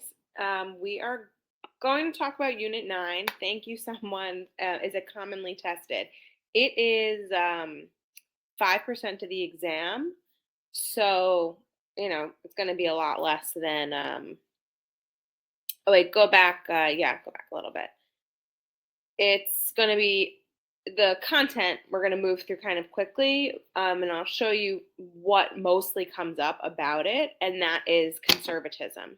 And that's because we touched upon it earlier when we were talking about period 8, because a lot of the seeds of conservatism begin in the 1960s and build throughout the 70s, and then culminate in 1980 with the election of Ronald Reagan, which some people call the Reagan Revolution.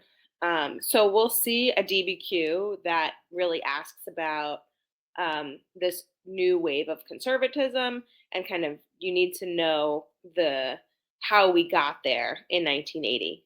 The turn of the 21st century, so the 90s and the early 2000s, might be a multiple choice set. I've never seen a short answer question on it, but it technically could be, but you won't see kind of too much on it. So we're just going to hit the highlights today. I'm sure you guys are going to have a ton of questions about this because it's our most recent history. And so for me personally, I've lived through it. It's always weird teaching history you've lived through, but I'm going to try to answer your questions as much as I can, but also keep it relevant to what we need to know for this exam that's coming up on Friday. So we can move to the next one and talk about new conservatism. And I saw that a lot of you guys had questions about this. Why is this super important? Yes, it'll probably come up on the exam, but also this is a really good explainer for a lot of the politics that we're living through today. Like, we're seeing the culmination of this new conservatism or this conservative movement that really started in the mid 20th century. Yes, so neocons are a group that made up this new conservative movement. And then there's also this moral majority. So they made up what we call a coalition. And a coalition is a group of groups that have, different kind of priorities, but they have a similar interest, which was like this overall conservative beliefs. The neocons were new conservatives because they were reacting to the liberalism of the New Deal, the Great Society, etc. So starting in the 1930s, and I know you guys cover this in period 7, but it is so super important. The federal government assumed a brand new role, right? Looking out for the welfare of its citizens, right? It kind of started that a little bit in the progressive era, but it wasn't until FDR's New Deal in response to the Great Depression that the federal government said, we are going to help people through Social Security, through welfare programs, through job programs. We're going to spend money, right? This idea of deficit spending. The government's going to spend money it doesn't have in order to stimulate the economy. And that was absolutely necessary and needed in the 1930s to deal with the Depression. But it had this fundamental change in how Americans looked at the government and what they believed the government should do for them. So, New Deal into World War II, and then the Cold War meant a fully expanded federal government. And it looked incredibly different from the laissez-faire government of the Gilded Age, right? One that kind of turned their back on the people, supported private businesses, let them use their free market capitalism, and instead they regulated the economy, right? Going back to the New Deal, thinking about the FDIC and the Glass-Steagall Act. These were all banking reform systems so that the federal government, creation of the SEC, Security Exchange Commission, could make sure that banking didn't get out of hand and lose people's money. And that's super relevant to what's going on right now with all these banking failures. LBJ expands that with the Great Society. And someone had a really excellent question in the Q&A, what's the difference between the New Deal and the Great Society? And a big difference was what they were responding to. The Great Society saw like a booming economy, and LBJ saying, how can we make that economy extend to everybody in America? And how can we uplift people out of poverty? And how can we invest in them? And the government had been investing since, the 30s, in the 50s with the GI Bill, like really, looking out for its people. So that's a lot of background and good review to get us to the neocons who do not believe in any of that stuff. They are a backlash to the liberalism of the New Deal and the Great Society. They believe in limited government. So if we were, again, to review and go back to the beginning of the country with the Constitution, they would be the anti-federalists, right? They believe that the federal government is too big, it's become too large, and it needs to be shrunk down to size. That's going to be one of the big kind of pieces of Reagan's revolution is shrinking the federal government back down. So not only do they believe in limited government, this goes along with it, right? That's kind of the political part, but the economic part is that they believe in free market capitalism. And they do not believe that government should be involved in any type of regulation of businesses. The government had been regulating a lot, not just banking, right? Think about the EPA and all the environmental legislation that had passed throughout the 70s. this was the government stepping in and telling, businesses they can't pollute, that they need to cut down on their emissions, etc. Neocons say, no, that stifles business. What we need is a limited federal government. Their only purpose is, and this is the one thing they do believe in, is a strong defense. And they really wanted to recommit to winning the Cold War, abandon that kind of detente policy of the 70s and go back to being super hard on communism. I'm going to post in a little bit some documents from a DBQ, and you'll be able to see some of these neocons and their beliefs in limited government and free market capitalism. What is détente? That's a great question. Détente was a policy in the 1970s that was an easing of Cold War tensions. So after kind of the heightened Cuban Missile Crisis and the Vietnam War, the 70s with Vietnamization, which was pulling back American troops, Nixon actually led this détente policy, which was to kind of ease tensions with Soviet Union, come down with the arms race, like those strategic arms limitation talks we talked about before. So Reagan's like, no, we're going to abandon that détente and we're going to go back and we're going to be super hard on the Soviet Union. We're going to win the Cold War. So the neocons are one political group that really start talking about this in the 1960s, but they are continuing to gain more and more traction because of the mess that was the 1970s.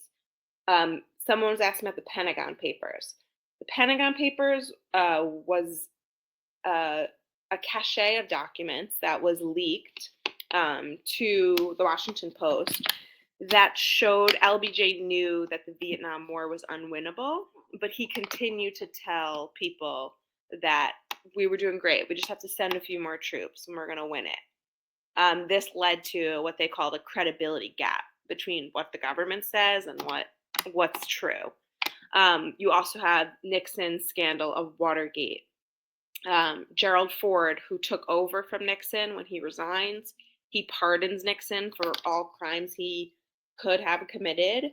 And so Americans' trust in the government is at an all-time low, right? So neocons really capitalize on that and push for, like, everybody hates the government right now. We don't need a big government. We need to shrink that government down. Reagan's kind of famous phrase is, the government isn't the solution, the government's the problem.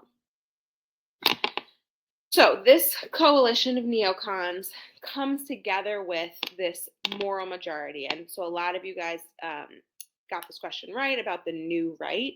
These are religious, a group of religious people, mostly evangelical Christians, who were responding to the social changes of the 1960s and 70s. And so, again, we touched upon the baby boom generation.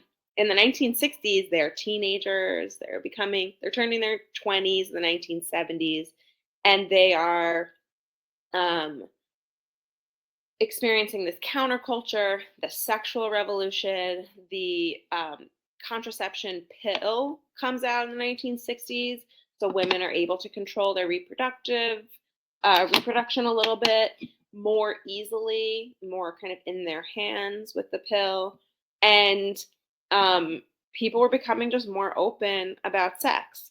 And this Christian movement felt like the America that they saw was slipping away in front of their eyes. There was also a backlash to civil rights, right? African Americans now are being integrated into schools. The Civil Rights Act of 1964 is banning discrimination and banning segregation in all kind of areas throughout the South and the North as well. And again, these kind of white evangelicals are feeling like everything's changing too fast, right? It's going against what they believe. And this connection to the neocons is this belief that the federal government is stepping in and saying, you need to integrate. You can't have separate facilities, right? all of that is coming from the federal government and taking that power away from the state government. So we have a converging interest here. What else? So backlash to the civil rights, backlash to women's rights, and this kind of fear that the America they know is slipping away from them.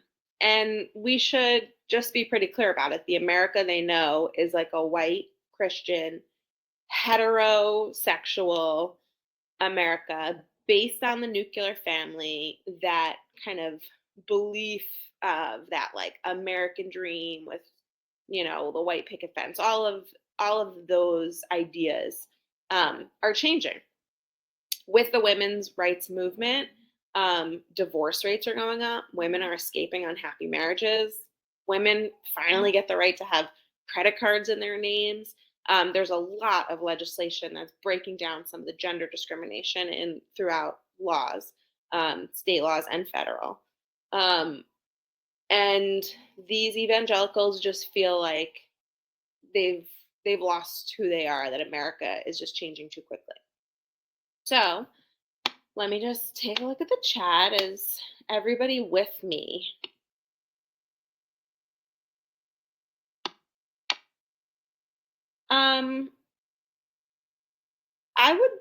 Nativism is an interesting connection. I think another important piece, someone had mentioned it in the chat before, I don't think we had it on the Great Society slide, but there's also the Immigration Act of 1965 that's passed under LBJ, and this led to increasing numbers of immigrants coming from South America and Asia.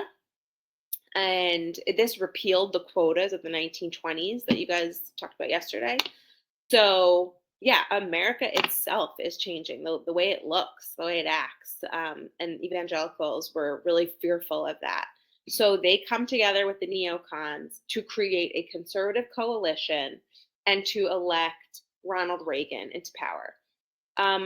One other kind of little piece I just want to touch upon is that this didn't happen overnight. This wasn't like 1979.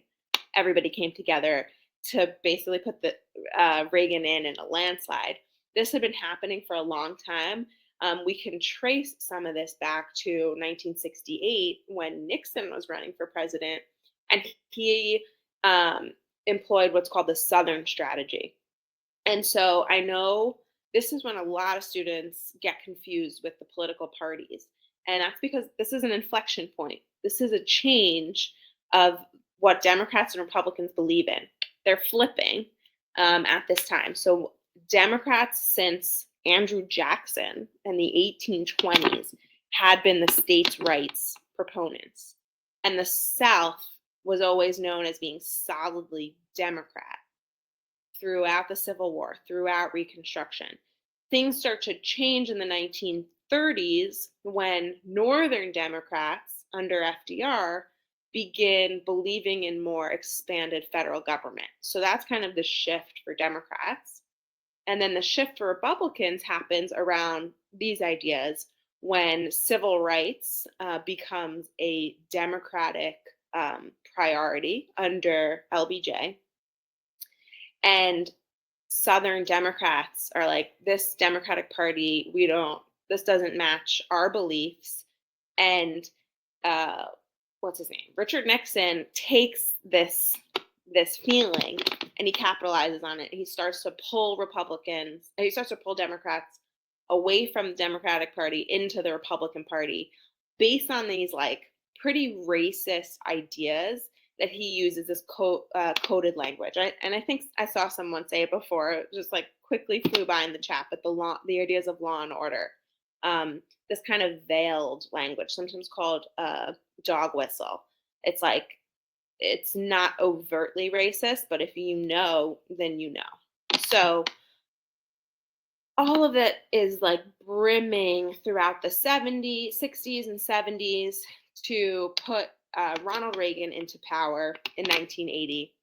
He wins by a landslide, wins from Jimmy Carter. Someone before asked, you need to know Jimmy Carter.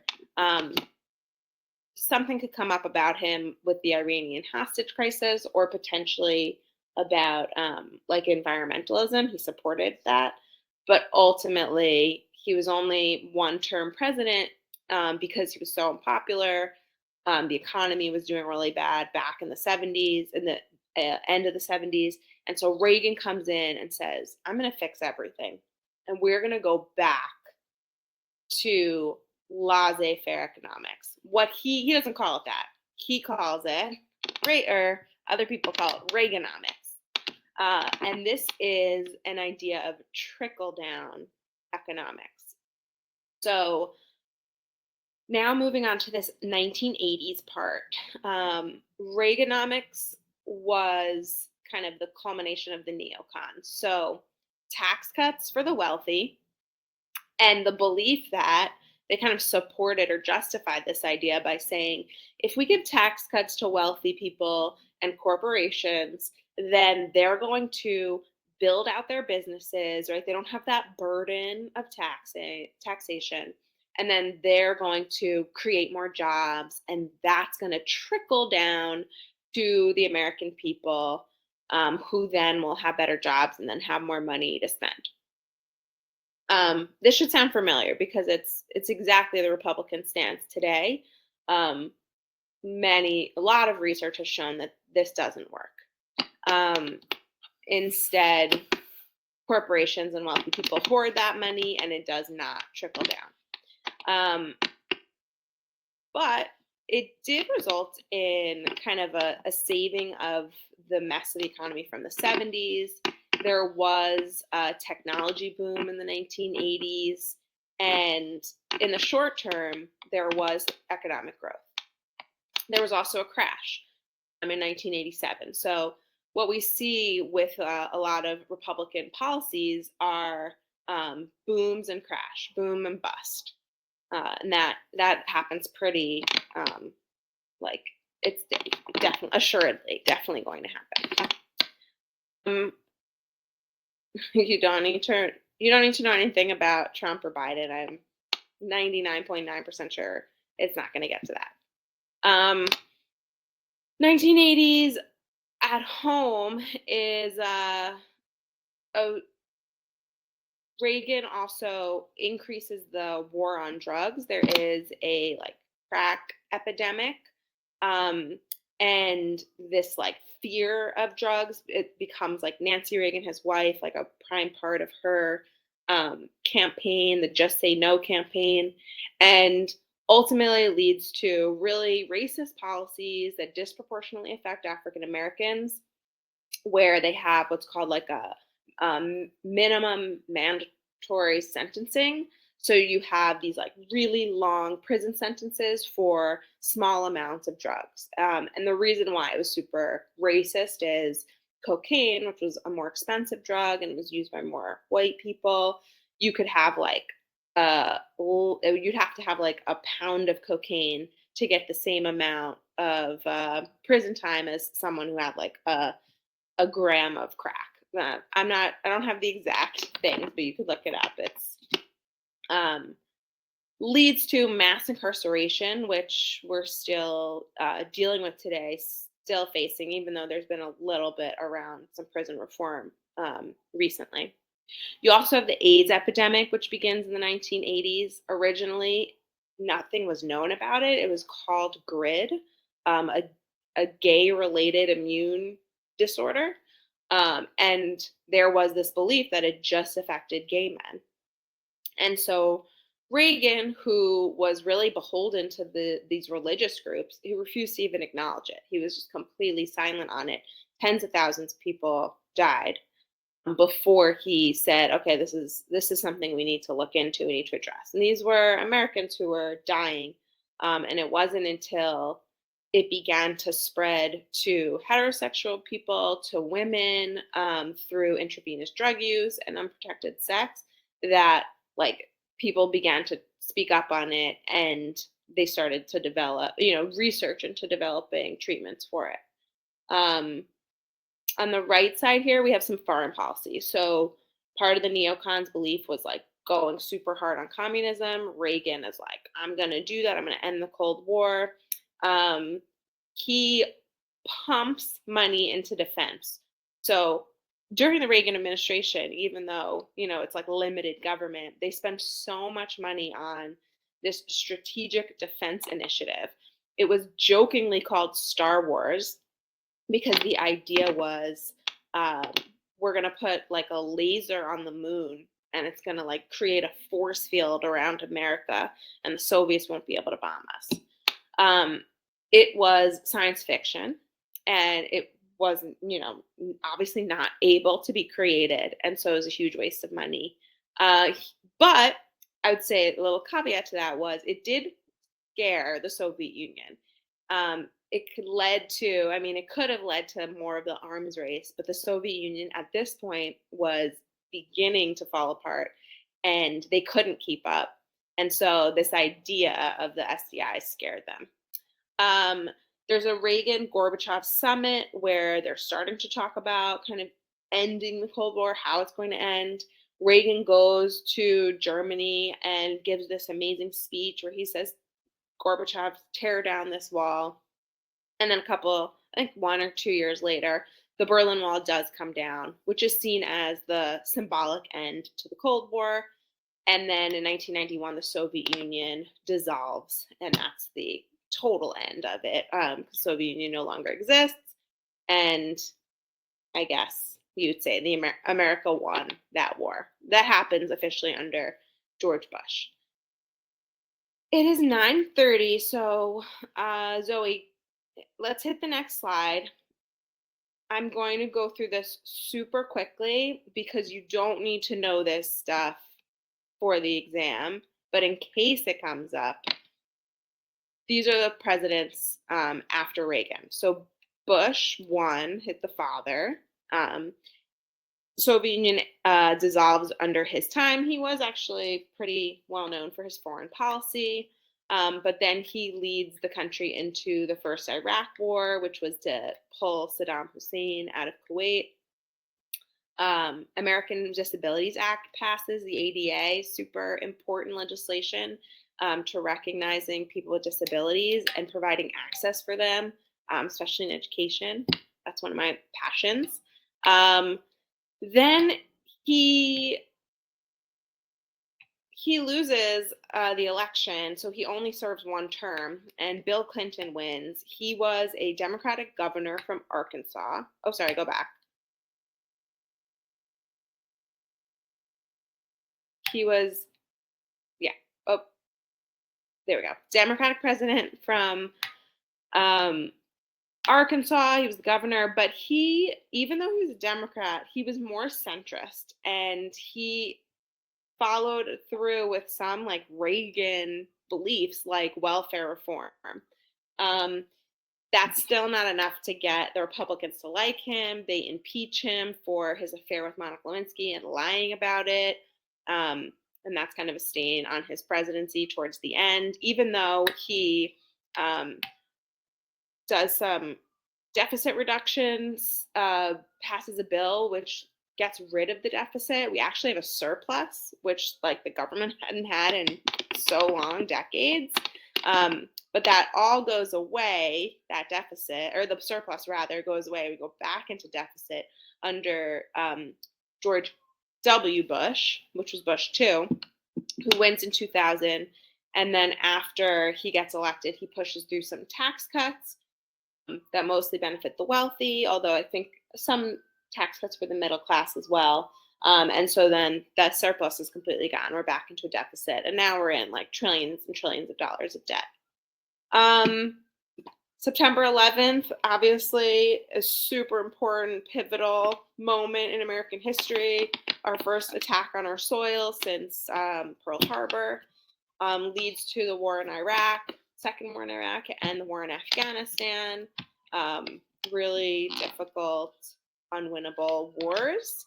The Patriot Act, I saw that recently come up, and that was another example of the government infringing on people's civil liberties. That is something that could pop up in an answer choice. I haven't seen anything about the 2008 economic crash that happens in September of 2008. That was right when I graduated from college. Massive recession. It's called the Great Recession. And Bush passes what's called TARP, where they bailed out all the banks. And Obama then wins election in November and makes history as the first Black president. And he has to deal with the terrible economy. He regulates banks, puts in some things in place to prevent some type of crisis, which had been repealed under Trump, and now we're dealing with some of that stuff, those issues again. Repeal of Don't Ask, Don't Tell, marriage equality passes in 2015 with the Supreme Court decision, and the Affordable Care Act, healthcare reform. Finally, a very difficult process, but goes through. Okay, I know that was quick, but you really don't need that much, and hopefully you know some of that because it happened while you guys were alive. Let's talk about the DBQ and how you might see some of this information come up. So DBQ is 25% of your exam score. It's a big chunk. It will have one required question. It's part 2 of the exam. So you'll do multiple choice, short answer, take a short break, and then you'll come back and you'll do the 2 essays back to back. You have an hour and 40 minutes to do both essays. And so that breaks down an hour for the DBQ and 40 minutes for the LEQ. We're going to talk now about what to do for that 15-minute reading period. And I apologize to all my students who are with us because we're going over what we did in class last week. But you guys could definitely help out in the chat because we did talk about this and we looked at this DBQ together. So you will see on the DBQ 7 documents, and you have to use 6 of them to get full points. So Zoe, can you go to the rubric, next slide? Very similar to the LEQ rubric, the DBQ has like a lot of the same ideas, but really specific points for evidence. So you guys can write a beautiful essay, right? Like you guys would all kill this if we could do it at home and write it and take our time. We don't have time for this. So what we have to do is just kind of tick these boxes that I'm going to go over and just write an essay that gets you these points.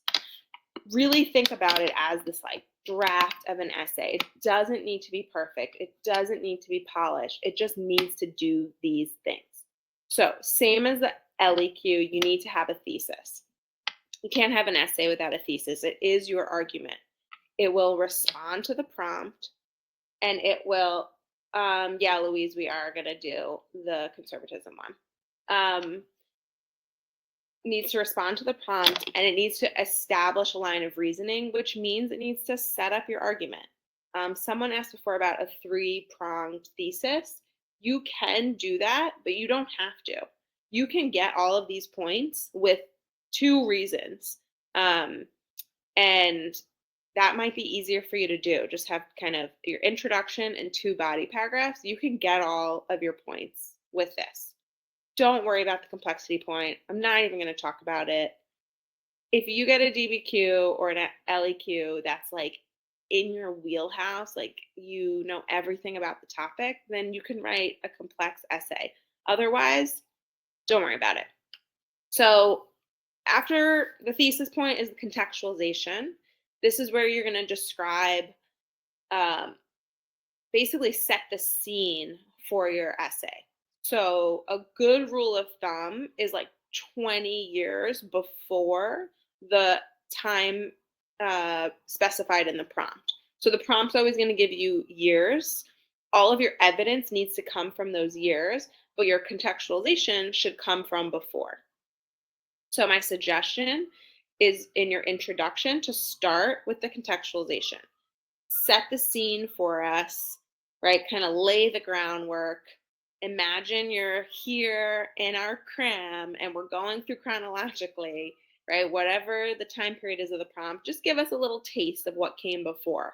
and what's relevant to the prompt, right? So if it's about social movements, like let us know what happened before to necessitate a social movement, right? So for example, if it's about civil rights movement, you can talk about Jim Crow and the effects of Reconstruction, like what led to a need for civil rights. So take us through it, the history, and then come to your last sentence of your intro, which will be your thesis.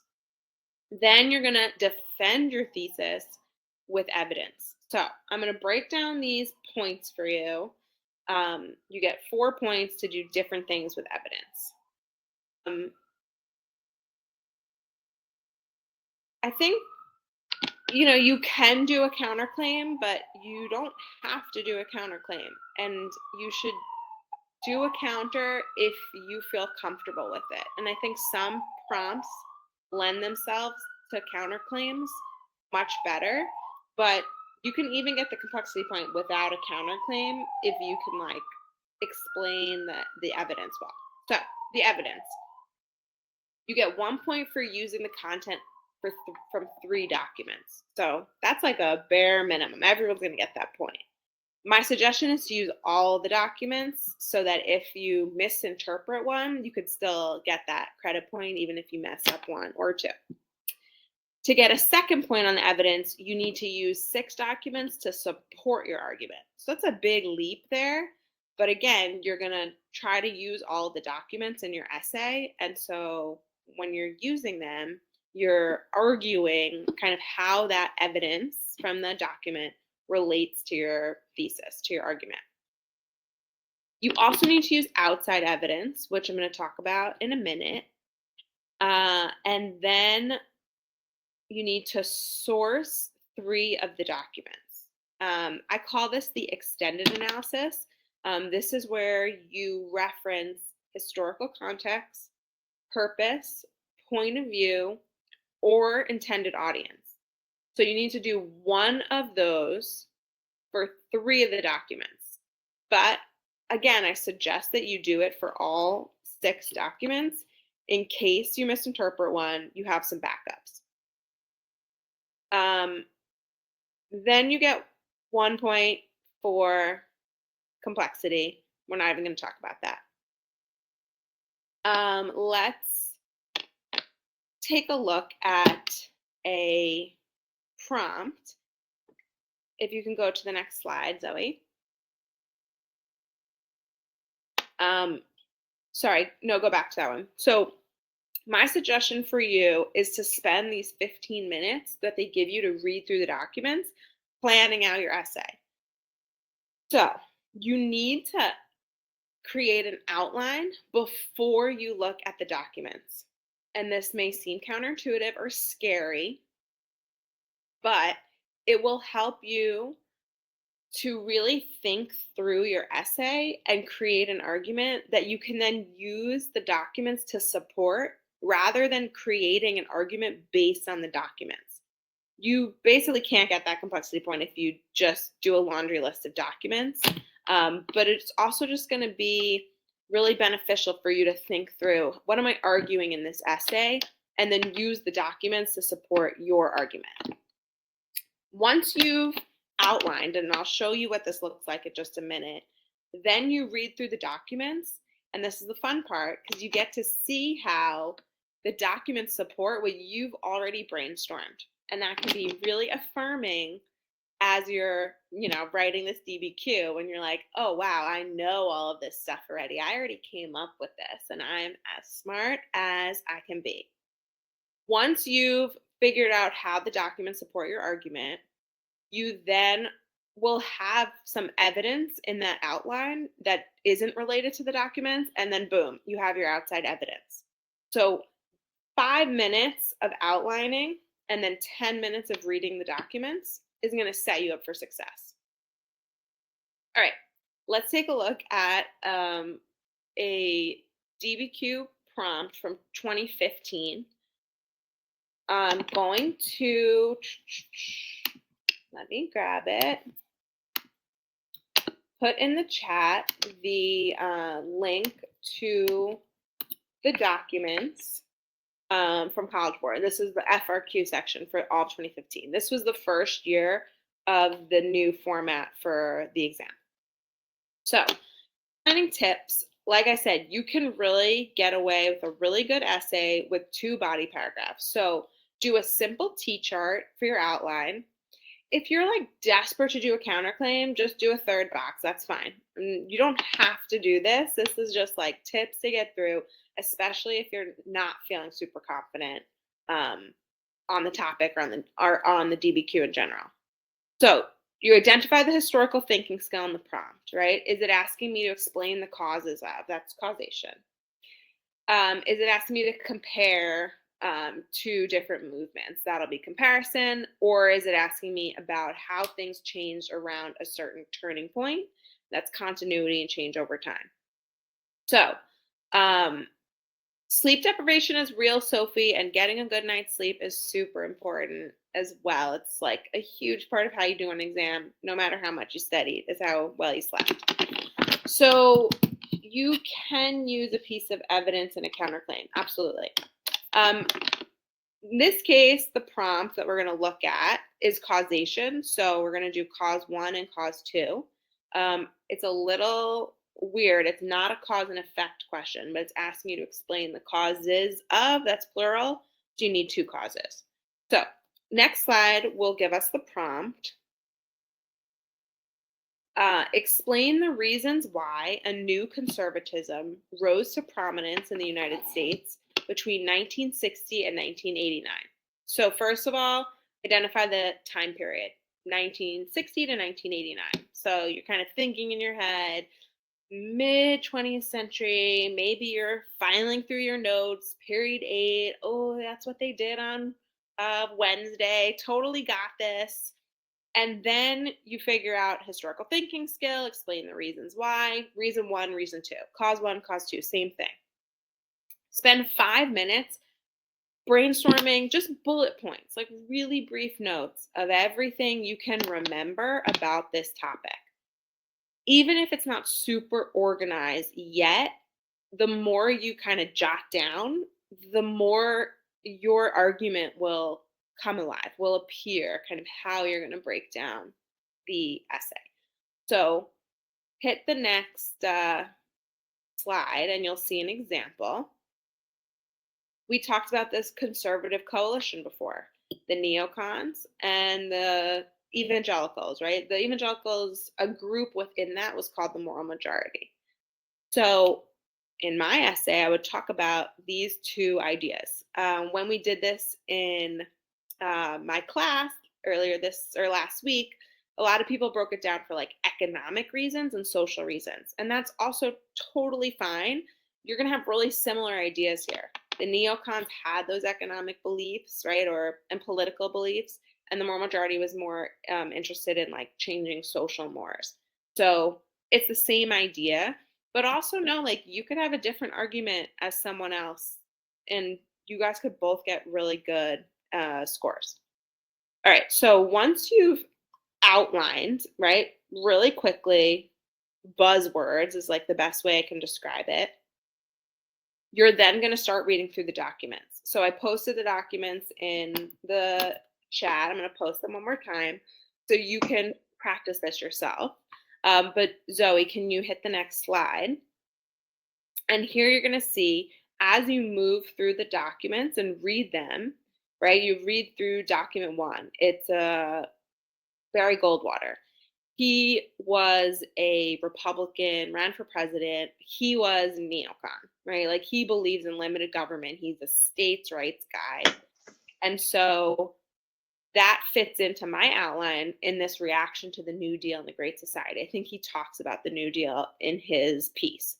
So when you're using that in your argument, you're going to reference Barry Goldwater in document 1. Document 2, Milton Friedman. He's an economist, and he's, again, talking about laissez-faire economics, this idea of free market capitalism. So same idea, right? Like you can also use document 2 at that point. So that's what I mean by slotting in the documents.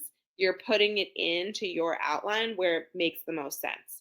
And now, at the end of 5 minutes, you should have the outline for your essay, what you're going to talk about in each body paragraph, and you should have like a good thesis based on like all of these ideas, right? So a possible thesis would be conservatism rose because of two groups, the neoconservatives and the moral majority, who rejected the status quo and appealed to traditional American values to take over the government under Reagan, right? So this kind of gives us our two causes, these two big groups, the coalition.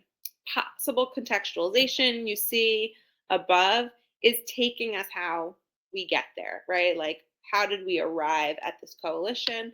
Well, we had the New Deal and the Great Society, and we had all of this government intervention, and this is the reaction to it. Okay, that was a lot. We've got about 12 minutes left. Go to the next slide. I think it's our Q&A. Yeah. So we're happy to answer any questions that you have now about anything in history. Girls in the wing, if you want to send any questions to the screen, totally do that. And then also, if you have any like lingering questions, like big ideas, how do we write a DBQ without laundry lists in the documents? I will tell you that in 1 second. If you have any like big things you want us to talk about tomorrow, a lot of you guys are saying, what are we going to go over? Like, you tell us what you want to go over and we will do that tomorrow. We've got 3 hours and we want it to be super meaningful for you. So let us know in the chat and in the Q&A so we can plan for you guys for tomorrow. Okay. Explain the OPEC oil crisis. I'll do that one really quickly. That was in the 1970s, and OPEC was the Organization of Petroleum Exporting Countries. So it was a group of countries that had oil, or oil rich, they call them, in the Middle East.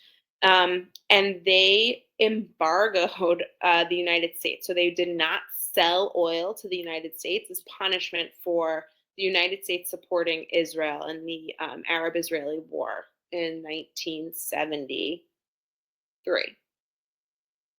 This led to a crisis in the United States because there's a huge reliance on oil. This hasn't really changed today. We saw something very similar happen with the war in Ukraine and like the issues around like boycotting Russia.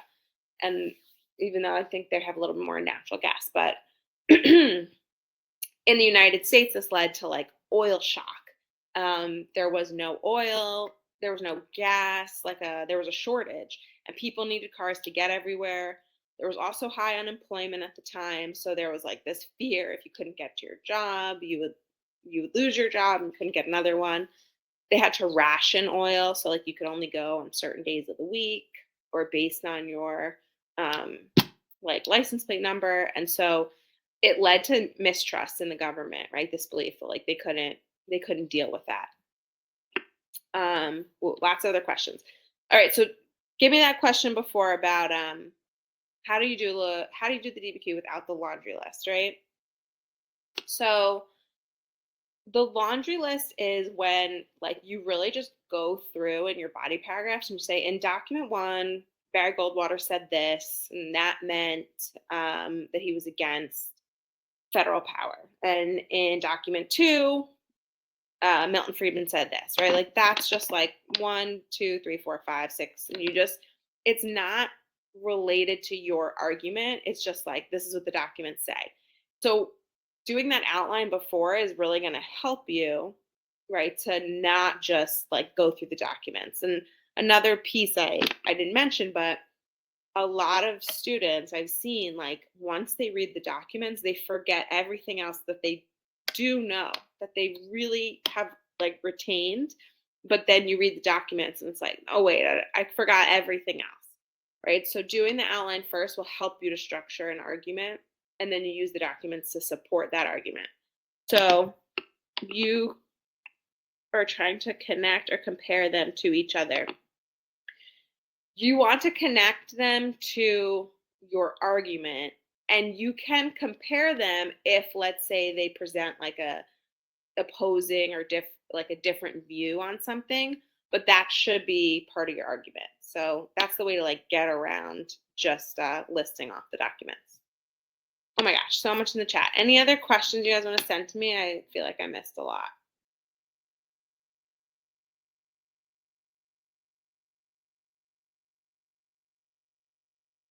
How do we support our argument with our documents? So like first you want to summarize the content of the document. So, right, like kind of explain what it is. You can say like Barry Goldwater wrote in his book, or a woman wrote in a letter to her governor, and then explain like what's the main idea of that document. Then you can write why that document was written. That's going to help you with that sourcing point. Was it written to appeal to like a broad swath of people? If it's a politician, probably. Was it written like as a private letter, like that letter to Rockefeller? Or like what was she wanting the governor to do to respond to her kind of problems? And then you connect it to your prompt, right? So in that case, the prompt was this led to this coalition that elected Reagan, right? So then talk about why they were conservative, like why they were pushing forth their beliefs, whether it was economic or social. There are notes from today. You can get that in the Cram Hub. Can you go over the connections between neocons, new right, and moral majority? So the neocons were specific in that they believed in free market capitalism, like limited government. They want like a definitely decrease in government, like welfare programs, but also like no regulation of businesses. And that goes back to that free market capitalism, laissez-faire. They're all kind of the same thing. The new right and the moral majority are the same. The new right, I think, refers to like the broad idea of this group of evangelicals who had these conservative beliefs. And the moral majority was the name of a specific group. I think that was led by Jerry Falwell. They called themselves the moral majority because they felt like they were a majority of people. Maybe at that time they were, but definitely not anymore. Can you go over the presidents of period 8 and 9? Someone had a great question earlier about like the presidents of the 20th century. Would that be helpful for us to go over tomorrow if we do like a kind of list through them?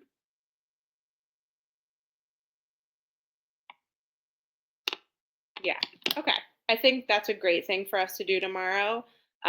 We'll go over the presidents, their political parties, and just like if you really need to know them, because for example, you don't need to know much about like Warren G. Harding, except he did write some pretty racy love letters. Yeah, you know what? We'll do it for all the presidents. We'll just like hit the big ones, and that'll be a good way for you guys to contextualize them throughout the timeline. I know we're not going to do everyone from the 1800s, but we're going to do the important ones. Can we review a template of making an LAQ and a DBQ? Yeah, we could do that. How in depth do we need to get into battles and presidents? Not at all. You don't need to know battles. If you want to study them, like I think it's helpful to know a turning point battle, right? Like the Battle of Saratoga was a turning point because the French got involved, but like that's it. That's all you need to know about it. And it's sometimes helpful to know like the end battle, and that's again like the end, and that's how America won, Battle of Yorktown. But you don't need to know military history for the APUSH test at all. And I forget what else you asked. Presidents. I believe there's like 6 presidents whose names could come up, but it's good to know them just to know like as U.S. history changed, if you know the presidents that led to those changes, just going to help you to remember the timeline. We just did a timeline, basically, but we actually created some timelines. Maybe we could just throw that in the night 5 slides for you, and that way you guys will have it.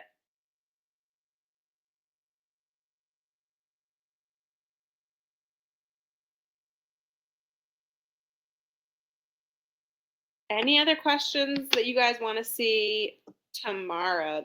You guys have been great. I feel like we have a good plan for tomorrow now.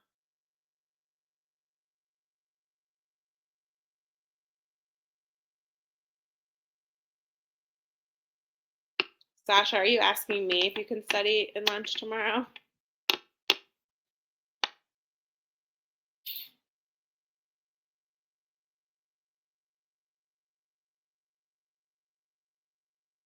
We are going to do court cases. We already had that on the docket for you guys, so we'll do that. Oh. Sasha, you guys can come to my room to study if you want. We could have a study sesh. Yeah, court cases we're going to do. We'll go over them chronologically, but also what is important to know about them, why they're significant. Market revolution and industrialization. What about it? Like, what's the difference?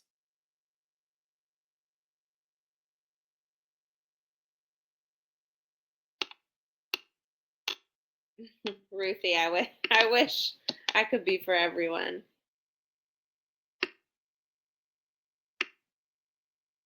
Market revolution is a precursor to the Industrial Revolution. So it really sets the stage for industrialization, but it really changes how goods are sold in America.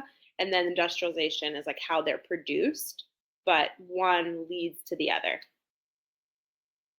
I think, Christina, when we hit on the presidents, we'll touch upon political parties and like their main belief, which I think the best way to remember that is Federalist or anti-Federalist. So we're going to do presidents, court cases, LEQ, DBQ. It's 10 o'clock, and I fully support everybody getting a good night's sleep the next 2 nights. That's going to help all of this just process into your brain, and then it's just going to all come bubbling up on Friday, and you guys are going to kill it. Have a wonderful night, and we'll see you guys all back here tomorrow. Night.